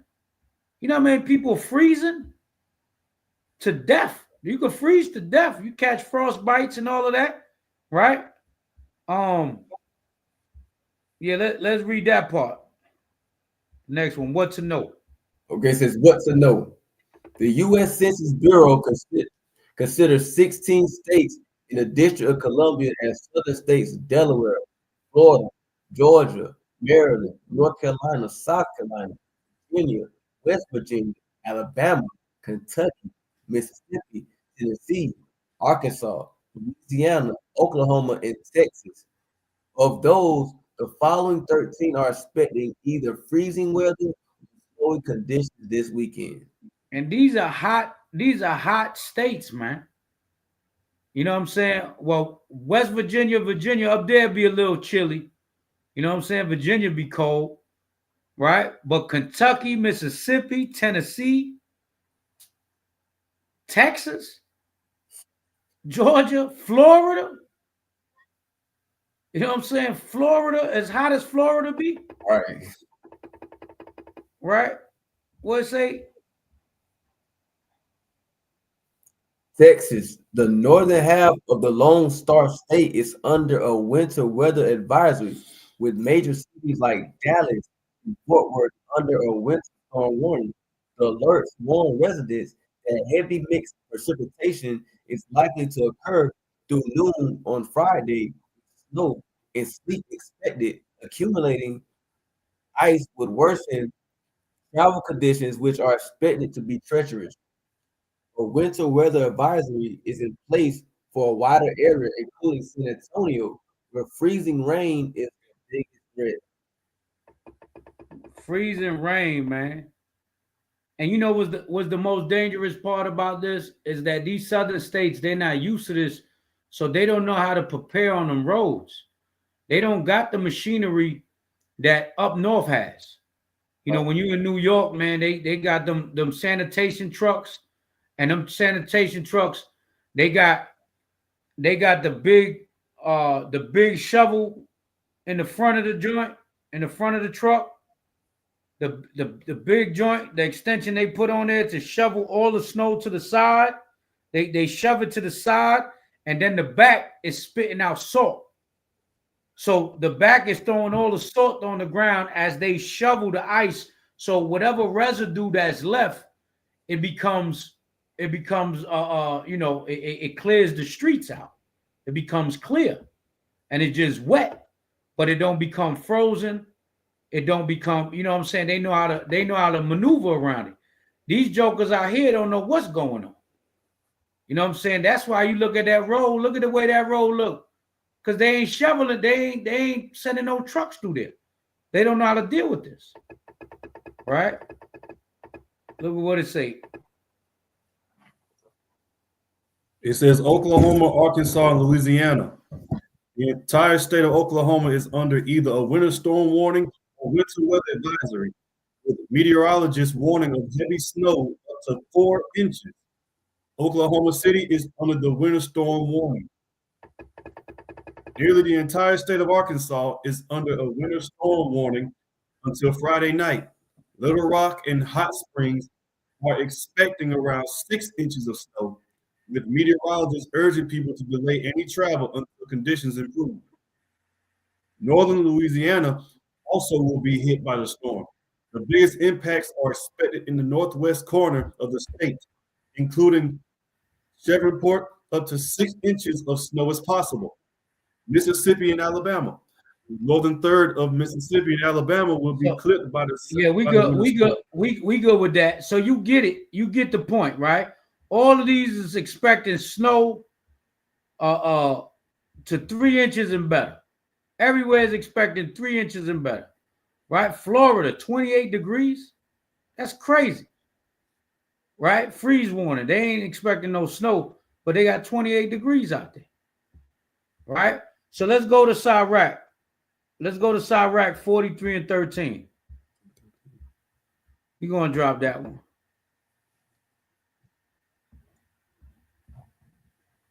God, this is the book of Sirach, chapter 43, verse 13. By his commandment, he maketh the snow to fall a place, and sendeth swiftly the lightnings of his judgment. You see that? So by his commandment, he maketh the snow to fall apace. Fall in this place, man. Right? Go ahead.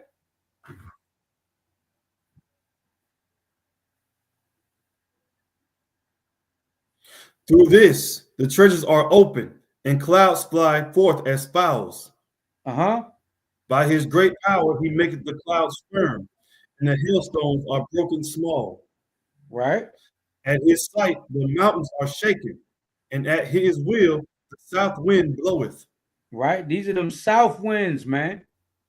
This ain't the North Pole winds. This them south winds, man. Coming through the south, man. Go ahead. The noise of the thunder maketh the earth to tremble. So doeth the northern storm and the whirlwind. As birds flying, he scattereth the snow, and the falling down thereof as the lightning of grasshoppers.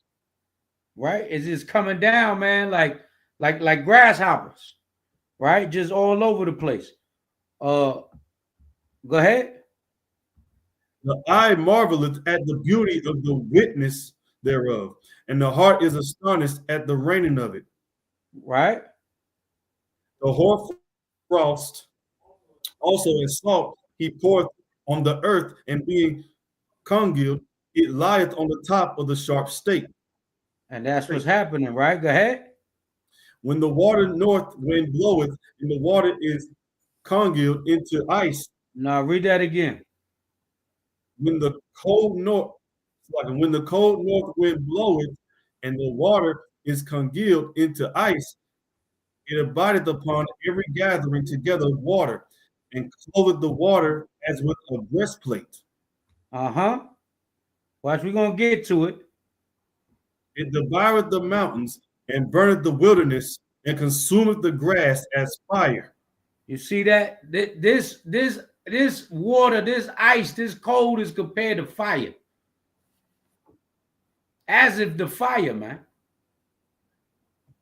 This is different, man. This elements is different, man. It has been the coldest in the past few years. Ernest Parker. Yeah, man. It's brick out here. Shout out to Magun Israel. All praises out. Right? Go ahead.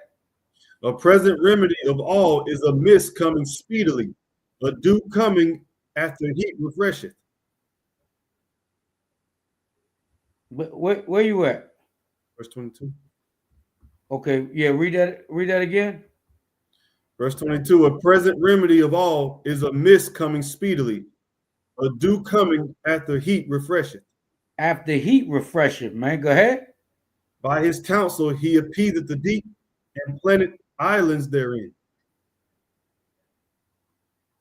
They that sail on the sea tell of the danger thereof, and when we hear it with our ears, we marvel thereat. Right. The people on the ocean see this all the time. They see the winds. They see when the sun is out. When the sun is out, they ain't got them sun razor beams. They don't got no shade, man. So they deal with the elements all day long. Right? But we're not used to seeing all of this stuff. This is, and it's a big, what they pushing that climate change stuff because they messed up the ozone layer, man. Everything is backwards. Now it looks like the north finna be eventually that's gonna be hot and the south finna be cold.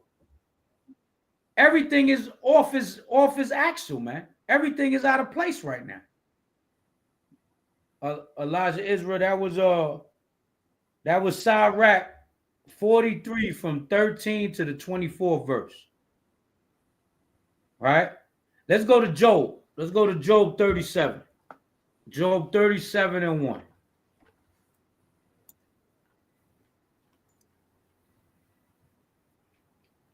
Yeah, man. The Most High not playing, man. Hey, King, you can you want to put the scripts up there? Yeah. Hold on, let me get it. Come on.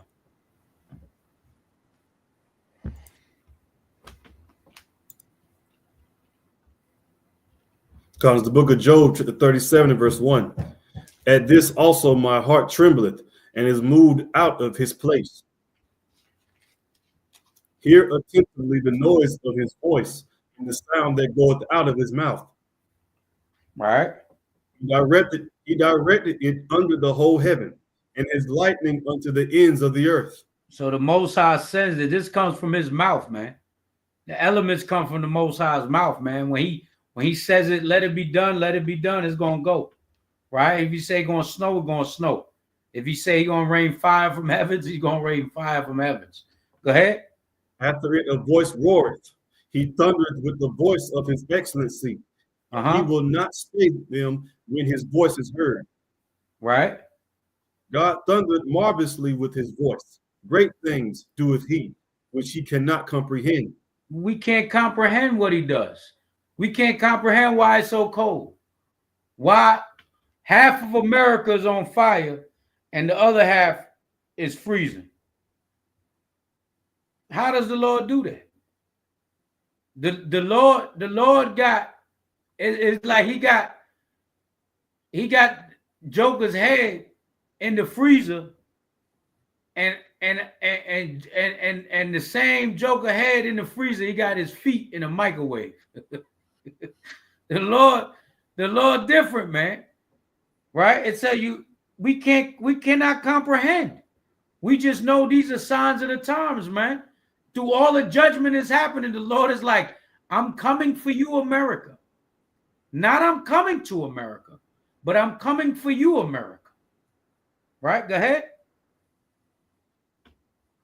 For he saith to the snow, be thou on the earth, likewise to the small rain, and to the great rain of his strength. You see that? He say unto the snow, be thou on the earth, man.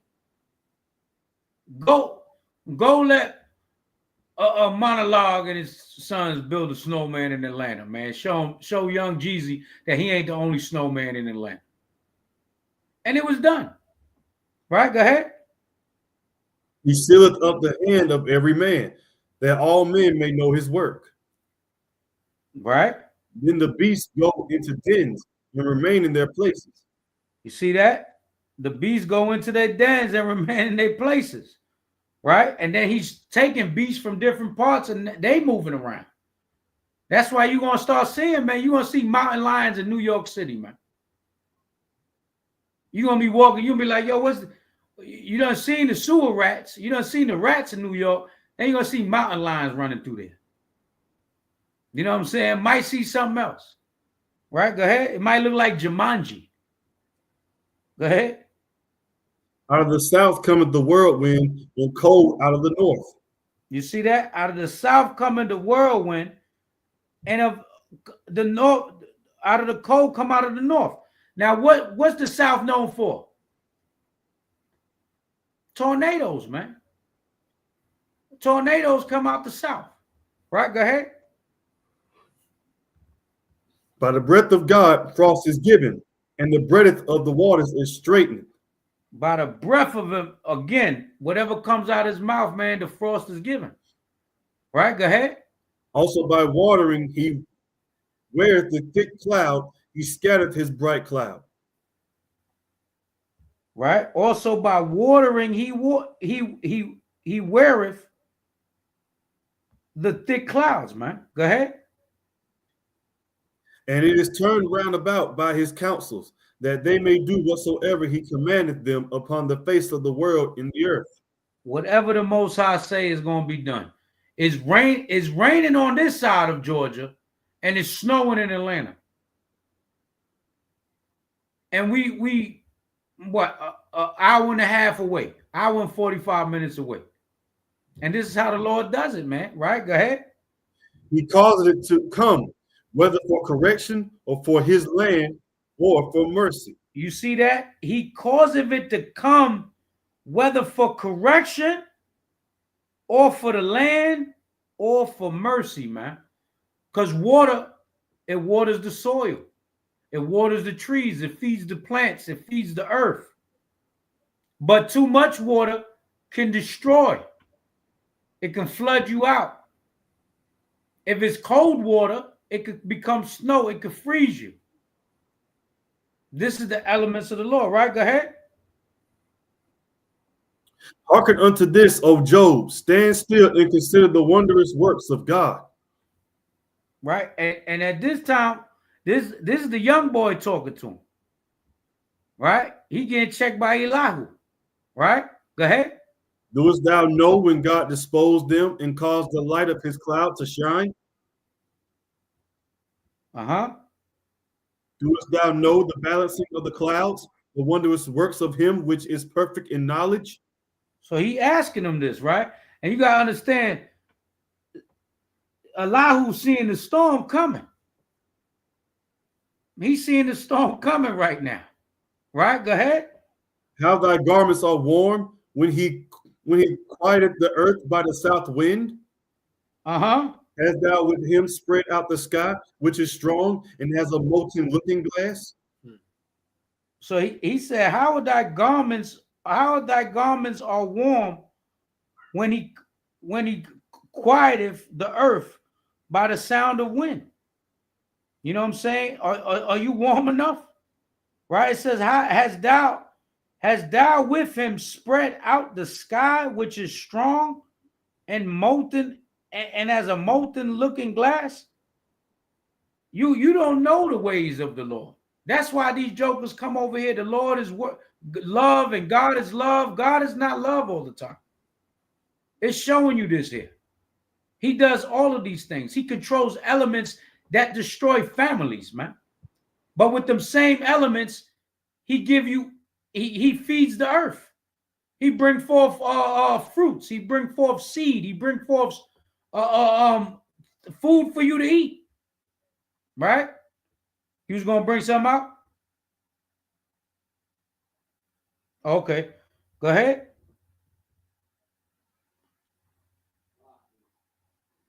You're on mute. Go ahead. You on mute now? Nah, you good. Okay. God, verse 19. Teach us what we shall say unto him, for we cannot order our speech by reason of darkness. Shall it be told him that I speak? If a man speak, surely he shall be swallowed up. Know when to speak, man. The Most High know our thoughts, man. But the Most High judgment is visiting this earth, and there's nothing you could do about it. This is the discourse, man. Elihu was giving it to him. You know what I'm saying? And if y'all know this story about Job, you know that's when the young man waited his turn and got on Job behind, man, and everybody around him. You know what I'm saying? Sometimes it take the young men to check the old men, because the old men, sometimes you just can't teach an old dog. What they say, you can't teach an old dog new tricks. Got that old leaven in these jokers, right? Go ahead. And now men see not the bright light which is in the clouds, but the wind passeth and cleanseth them. You see that? But they don't see. It said what? They don't see what? They don't see the bright. They don't see that bright light in the clouds, man. Because a lot of time through these storms, man, guess what's in these storms? Guess what's in these storms? The angels, man. The angels are in these storms. Those be the bright lights. There's a lot of pictures and images where you see a tornado, where you see a hurricane, and they got chariots in them things, man. Right? And it's saying, but the wind passeth and cleanseth them. Right? Because a lot of these jokers, they need judgment, man. So when the earthquake take your ass to the Wizard of Oz, and Dorothy's trying to get back home, you done got taken out in the tornado, man. This is judgment from the Lord. There's times when we get the tornado warnings, man, out here, and I hear the lightning and thunder and everything. Bro, I ain't gonna hold you, man. I be praying that the Most High don't take my house up in the air. You know what I'm saying? It's all judgment, right? Go ahead. Verse 22. Fair weather cometh out of the north, with God is terrible majesty. You see that? Fair weather cometh out of the north, with Yahweh is terrible majesty. Go ahead. Touching the Almighty, we cannot find him out. He is excellent in power, and in judgment, and in plenty of justice. He will not afflict. So you can't tell me this fire and this cold is not of the Lord. You can't tell me that, Mr. Christian. Where is he? Where's this guy? Where's John 3:16?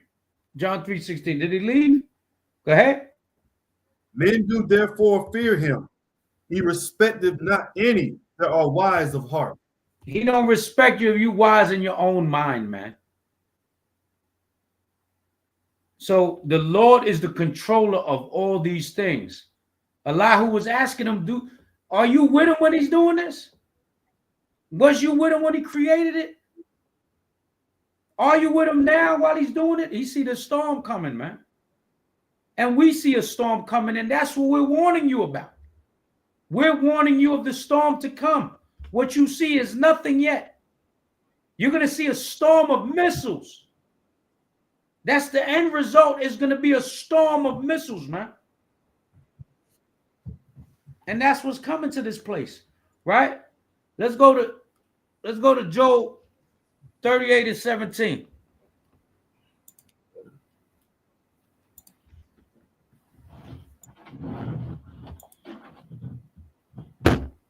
This book of Job, 38 and verse 17. Have the gates of death been opened unto thee, or hast thou seen the doors of the shadow of death? Right. Hast thou perceived the breadth of the earth? Declare if thou knowest it all. Right. Where is the way where light dwelleth? And as for darkness, where is the place thereof? Now drop down, Salakia. It was supposed to be 17 and then drop down to the 22nd verse. 22. Hast thou entered into the treasures of the snow, or hast thou seen the treasures of the hail? Do you understand this thing, man? Right, go ahead. Which I have reserved against the time of trouble, against the day of battle and war. See, the Lord uses this thing for battles and for wars, man. He could snow the enemy out, snow the enemy in. He can bring forth winds that knock their if they're throwing missiles or throwing arrows or whatever they're throwing, the wind can project it another way. The Lord controls everything. You see what I'm saying? And he uses these elements for those times as well. When you read about Joshua stopping the sun, man, right? Controlling those elements. The Lord deals with this and is used. The Most High controls weathers to influence the outcomes of battles, man. You see what I'm saying? You can't, if it's raining and it's pouring or it's hailing, you can't go to war. You could go to war in the rain, but it's going to be hard. You're going to be slipping and sliding, probably slide down some mud. The enemy's here, you creeping. You know, slide down with some mud, and now they done seen you. Now you're finished.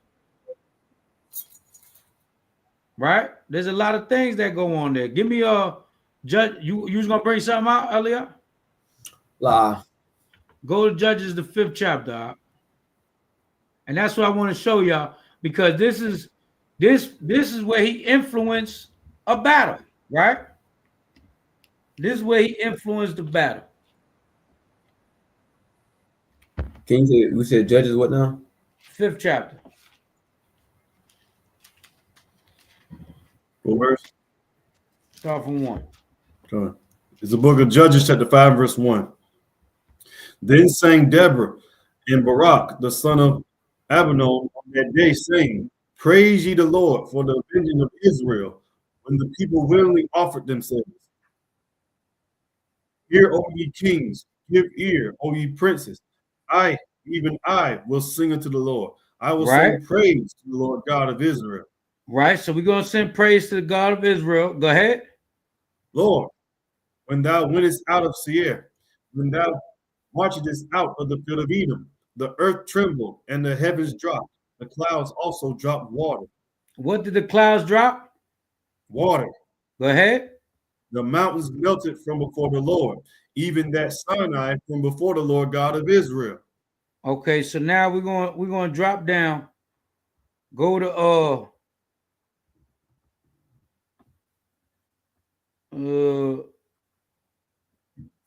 where is it at?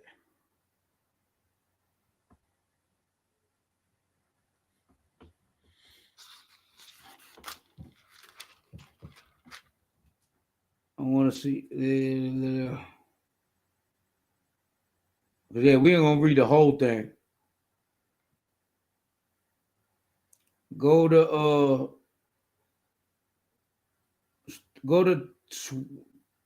damn, where is it? Well, it tells you there, but it's more into it. There's more of it, but it's just showing you. I just wanted to go into that. It tells you right there about Edom where it dropped the water. Right? This is the Most High uses the elements for battles, man. Where is this thing? Go to 13. 13.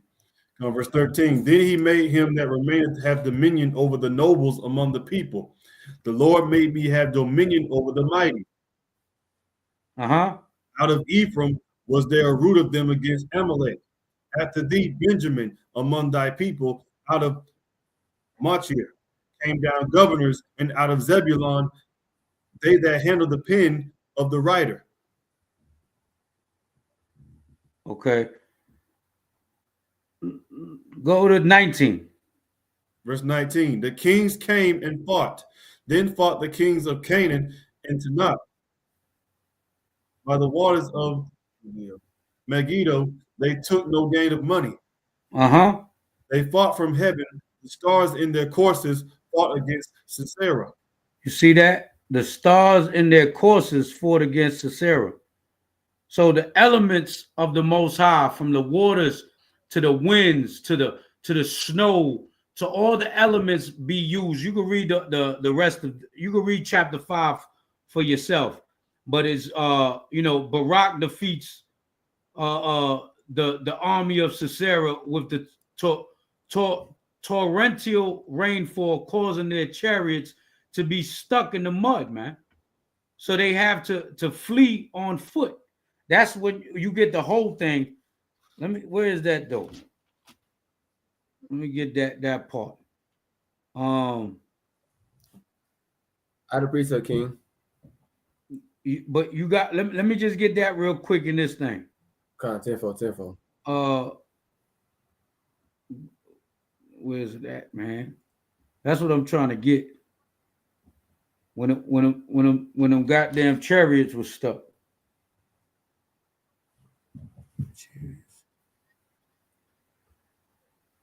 It's 28. Was it 28? What did it say? Go ahead. The mother of Sisera looked out at a window and cried through the lattice, Why is this chariot so long in coming? Right. Why tarry the wheels of his chariots? Right. Go ahead. Her wise ladies answer her, Yea, she returned answer to herself. Had they not sped? Had they not divided the prey? To every man a damsel or two? To Sisera a prey of divers colors? A prey of divers colors of needlework? Of divers colors of needlework on both sides? Meat for the necks of them that take the spoil? Go So ahead. let all thine enemies perish, O Lord. But let them that love him be as the sun when he goeth forth in his might. And the land had rest 40 years. Yeah, so these chariots, man, going to war from the rain, man. All that rain, you can't move them wheels in that thing. The same way you can't drive in the ice like that. You see what I'm saying? You can't move them trucks. You can't move them chariots, man.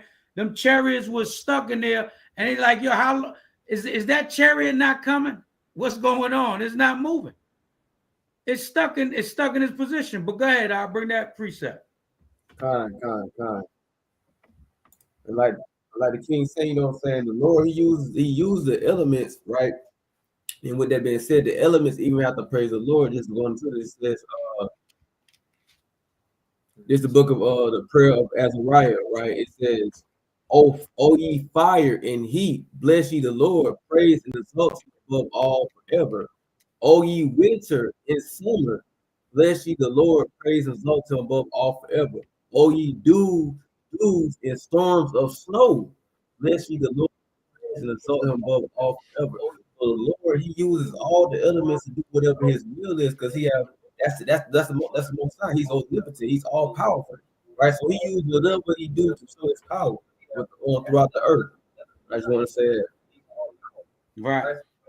If you read Joshua, 1 Samuel the 7th chapter, right, where the Lord, the Most High, used the lightning, the thunder to confuse the Philistines, right? Read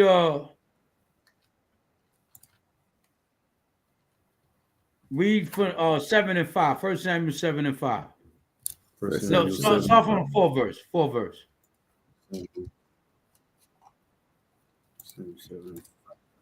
Right. It's 1 Samuel chapter 7 and verse 5. Start third. 7 and 3. 1 Samuel chapter 7 and verse 3. And Samuel spake to all the house of Israel, saying, If ye do return unto the Lord with all your hearts, then put away the strange gods and Ashtoreth from among you, and prepare your hearts unto the Lord, and serve him only, and he will deliver you out of the hand of the Philistines. Then the children of Israel did put away Baalim and Ashtoreth, and serve the Lord only. And Samuel said, Gather all Israel to Mizpah, and I will pray for you unto the Lord.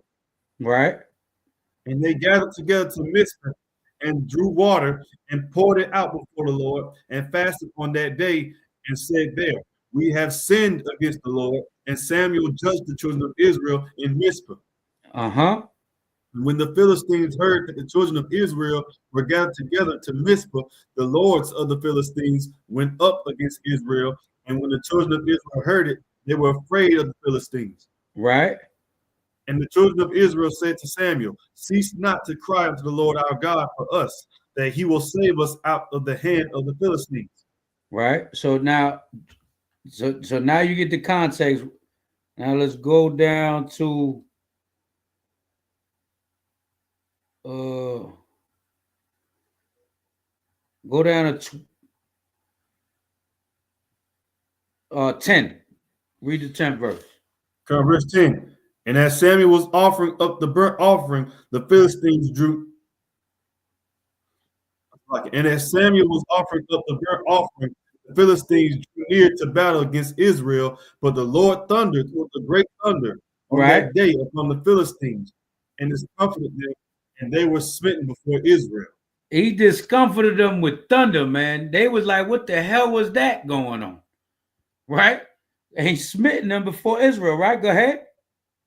And the men of Israel went out of Mizpah and pursued the Philistines and smote them, and they came under Ghettos. See, the Most High threw that distraction. Send the thunder, niggas looking this way. Now Israel charging. And Israel was nervous. Israel was scared. But this is how the Most High used them elements, man. Most High used them elements. He used that thunder to throw the... It's like when you ever seen the movies when they'll throw a rock that way and the security guard or the police is looking that way. And then, you know what I'm saying, somebody else come from the other side and blindside them. That's what happened. The Most High threw that thunder out there. Philistines like, what the hell was that? It was probably one of the loud booms. You know when you hear that thunder, that crackling, boom. Yeah, man. Niggas like, what the hell was that? You know what I'm saying? Now the Most High put that spirit upon Israel to run up on them, right? And you can read Joshua the 10th chapter also, because it is the same thing, but it's with the Amorites, right? The Most High uses the hailstone. Matter of fact, let's go to that. Let's go to Joshua 10 just to show y'all. 10th chapter. Yep.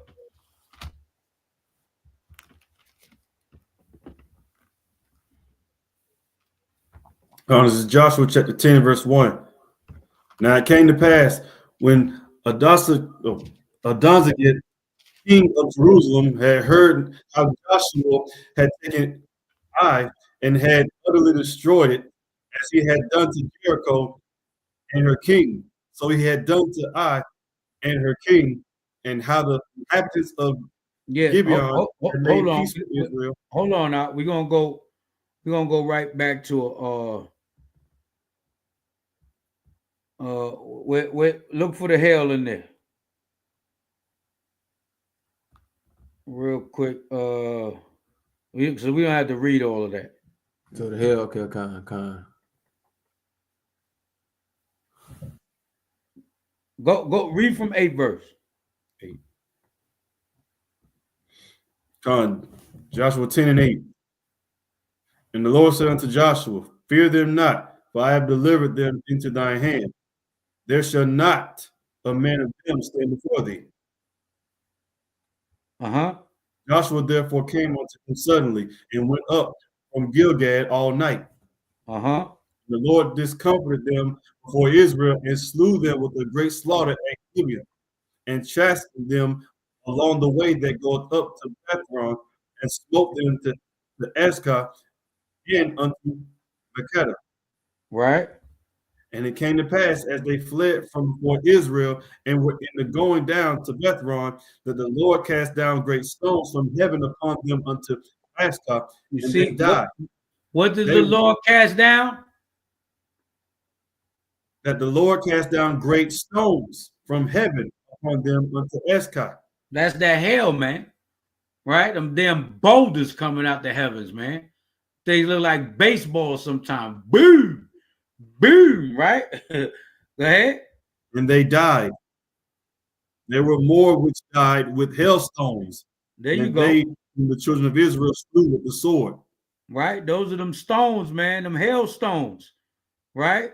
Coming down from the heavens. And then it says, which died with hailstones, then they whom the children of Israel slew with the sword, man. You get hit with a boulder, boom, and now you don't know what's going on. Now you're getting thrusted through. The Most High used the elements to help us, man. The Most High used the elements to win wars. You're dealing with the master of the hosts, right? The creator of the armies. The host of heaven and earth, man. The armies that you see on this earth is ruled by the Most High. The Most High put that spirit upon them, right? So you had something else? You had a precept? Wow. All right, let's go to Job. I don't know if I read that, but let's go to Job 38 and 24. And we're going to close it out with this one. This is Job 38, verse 24. By what way is the light parted, which scattereth the east wind upon the earth? Right. Who hath provided a water course for the overflowing of waters, or a way for the lightning of thunder? Read that part again. Shalaki, I'm still getting. Who hath divided a water course for the overflowing of waters, or a way for the lightning of thunder? Right, for the overflowing of waters, man. Go ahead. To cause it to rain on the earth where no man is, and what? Wait, there is no man. And what way is the light parted? When you look at with the full moon, right? And the half moon, the quarter moon, the half moon, all of those is the cycle of the water. It changes high tide, low tide, right? It's usually a high tide during a full moon. It's low tide during whatever, you know what I'm saying, how the moon changes and the phases, right? Go ahead. To satisfy the desolate and waste ground, and to cause the bud of the tender herb to spring forth. Right, and that's what it does. Go ahead. Hath the rain and a father, or who hath begotten the drops of dew? Have the rain a father, or who have begotten the drops of the dew? Go ahead. Out of whose womb came the ice, and the hoary frost of heaven, who hath gathered it? Right, this is all the Most High's doings. The Most High is the father of it all. There's no Mother Nature. You know what I'm saying? There's no Mother Nature. If you want to call Yahweh nature, hey, call Yahweh nature. But he's the father of the nature. He's the creator of it all. Go ahead. 30. The waters are hid as with a stone, and the face of the deep is frozen. Uh-huh. Canst thou bid the sweetest influences of Pleiades, or lose the bands of Orion? Yeah, that. Go ahead. Canst thou bring forth Mazzaroth in his season, or canst thou guide Arcturus with his sons? Right. Can you bring whatever in the seasons, right? What can you do to the seasons? We can't do nothing about this thing. We got to endure it. We got to prepare for it. Right. Sometimes Esau will be totally off with their 10-day forecast, but we got to prepare for it. Right. Go ahead. 33. Knowest thou the ordinances of heaven? Canst thou set the dominion thereof in the earth? So what we're getting to know here is that all of this is controlled by the Most High. Those fires that's unaliving people, that's destroying the foundations of their houses, right? Destroying their animals is all of the Most High. Right? Go ahead. Canst thou lift up thy voice to the clouds, that abundance of waters may cover thee? Right. Can you make it rain? You can make it rain in a strip club, but can you make it rain for real? Nah. Go ahead. Canst thou send lightnings, that they may go and say unto thee, here we are? No, you can't, Negro. Right? Go ahead. Who hath put wisdom in the inward parts, or who hath given understanding to the heart? The Most High do that, man. The Most High gave us the understanding to let you know that he's speaking to this earth. So now, this is the last article. You know your man had to jump in there, the annoying orange. You know the annoying orange had to jump in there. Look at what Trump's saying.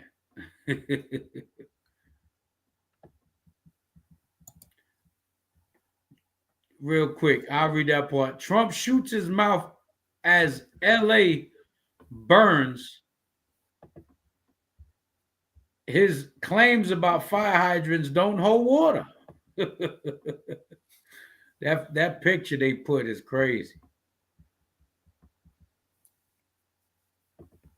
Go ahead, Okay, I admit it. I'm biased. I hate it when an opportunist politician capitalizes on other people's miseries and tries to score political points. I'm especially biased when it's a president-elect who shoots off his mouth without regard for facts and blames a governor for fire hydrants running dry. Right. So he's blaming the governor, right? And you know why he's blaming the governor? Because I believe that this governor backed Kamala Harris. You know what I'm saying? Trump ain't playing with all that, man. Everybody that was against him, he coming for him, right? So go ahead.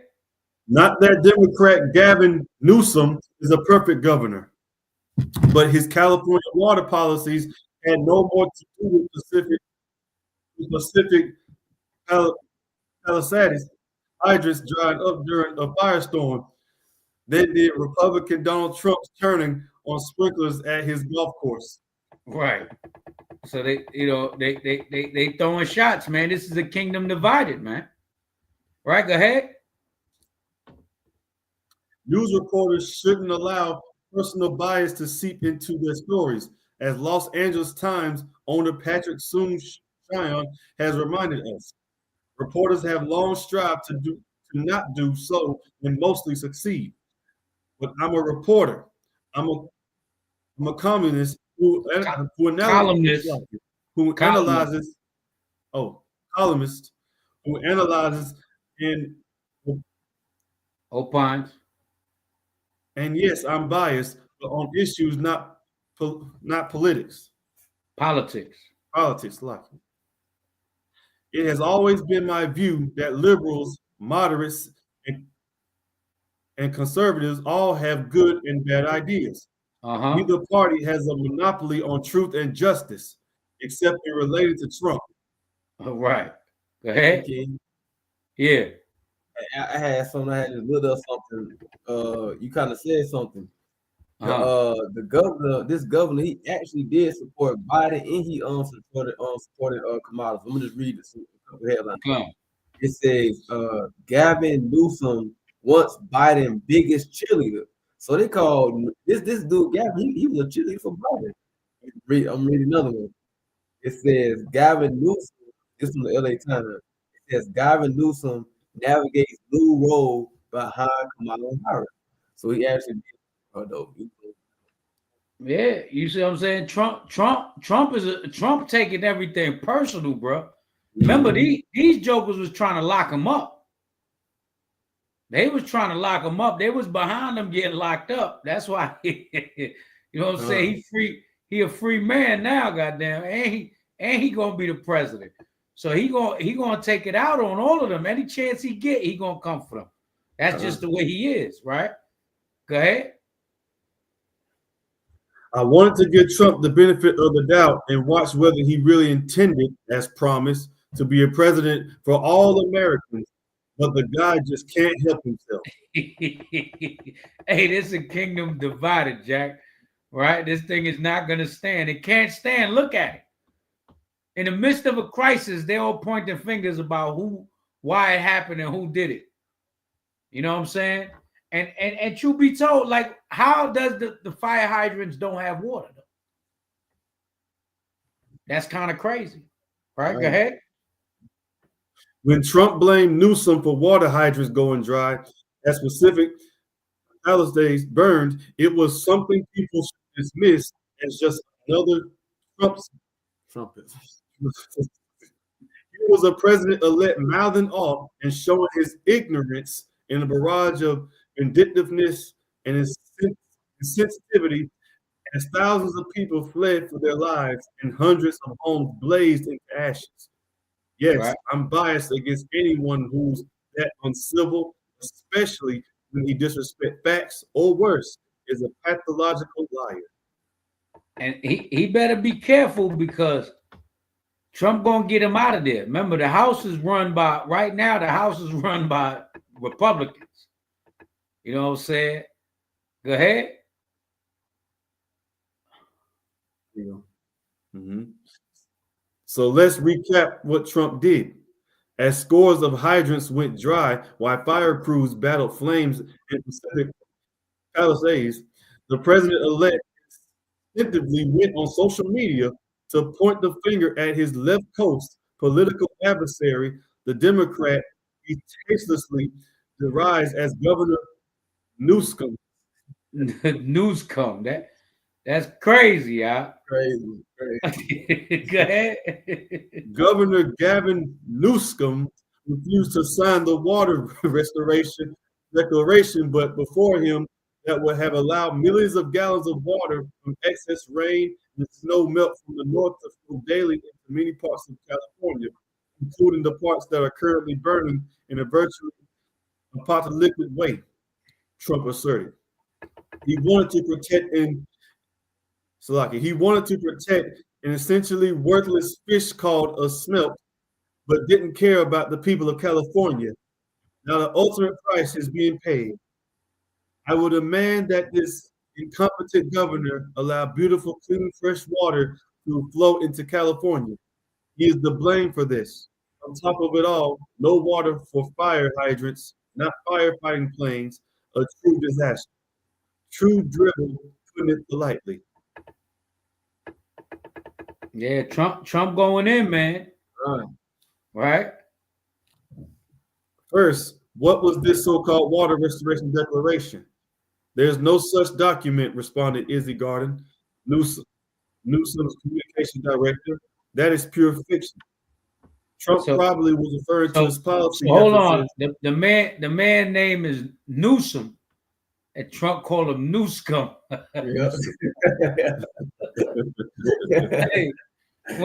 One thing y'all can't say is that Trump is not the most entertaining president we ever had, bro. That man is entertaining. Niggas can say what they want, and I kind of like him better than everybody else. I'd rather him in office. If worse come to worse, I'm finna be entertained. You know what I'm saying? And I love a good laugh. Go ahead. Trump probably was referring to his policy differences with Newsom on water exports from the Sacramento San Juan River Delta to farmlands in the San Joaquin Valley. In his first presidency, Trump wanted to drain more fresh water from the Delta for irrigation in the valley. But both Gov. Jerry Brown and Newsom took a more centrist approach, striving for a balance between farms and fish. Second is not the demise of the tiny smelt, the Republicans' favorite target that's so concerning to many conversionalists.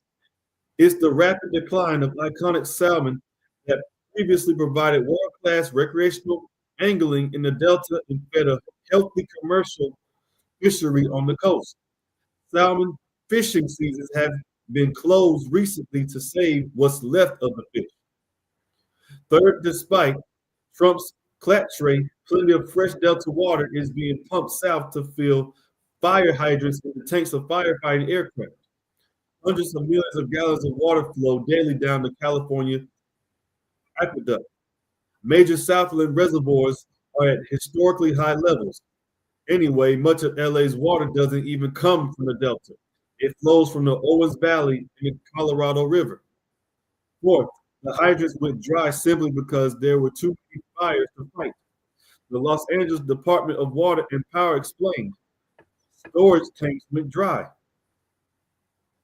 All right, see, so they're basically saying what I'm saying, Trump don't know what he's talking about, and a lot of times he don't, but he gonna talk about it regardless. You know what I'm saying? Go ahead. He pushed the system to extreme. Janice Quizzes, DWB Chief Executive and Chief Engineer said, 4 times the normal demand was seen for 15 hours straight. Yes, I'm biased against politicians who make up stuff. But you got to listen to Trump because he could follow through on what he's bellowing about. For example, Trump vowed during the presidential campaign to deny Newsom federal money to fight wildfires unless the governor diverted more water to farms. That apparently wasn't an idle threat.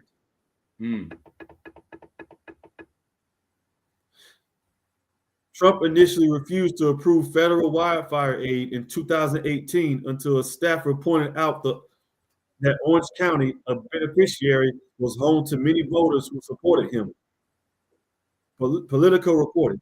And in 2020, the Federal Emergency Management Agency rejected an aid request during several California wildfires until Republicans appealed to Trump. You see that? So what's Trump?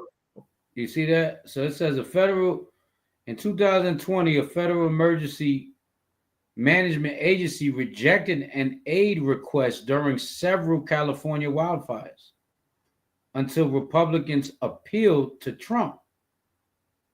Like this politics is crazy.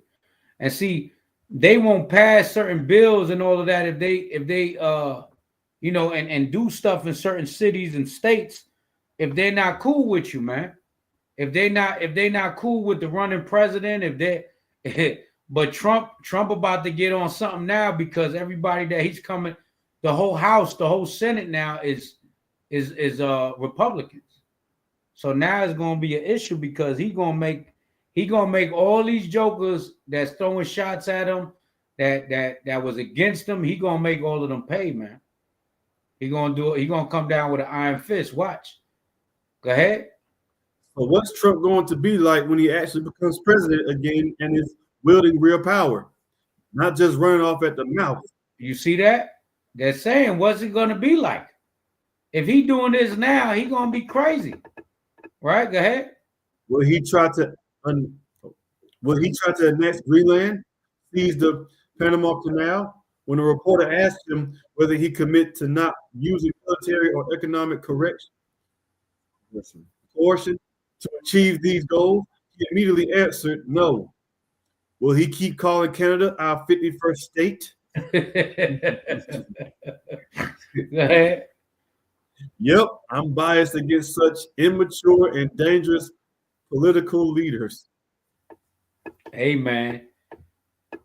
Hey, so that's it on that, man. I just wanted to show you that it's getting bigger, it's getting deeper. A lot of people getting involved, and it's just, but it don't matter who gets involved. It don't matter what people are doing.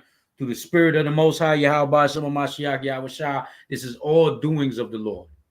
The Lord is the one bringing the fires to the West Coast. The Lord is bringing the cold and the snow to the East Coast and to the South. So understand this is what the Most High is dealing with. And you Christians don't understand this.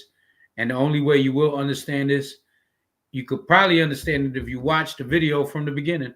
But also, you got to learn under some Israelites. You're not going to get this, man. Now, who's this one? Analog Man Podcast. You guys are deceived, right? You see, can't make this up. We're bringing you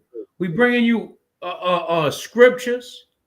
We're bringing you thus saith the Lord, and we're giving you articles that's here for the public. And you see how many articles we had up there? That's just to show you we're not just making stuff up. You know what I'm saying? When you can articulate what's going on in the world with the scriptures, that's how you know what's really going on. You see what I'm saying? That's how D28 refutes your whole premise. What you're saying? Deuteronomy 28 refutes your whole premise.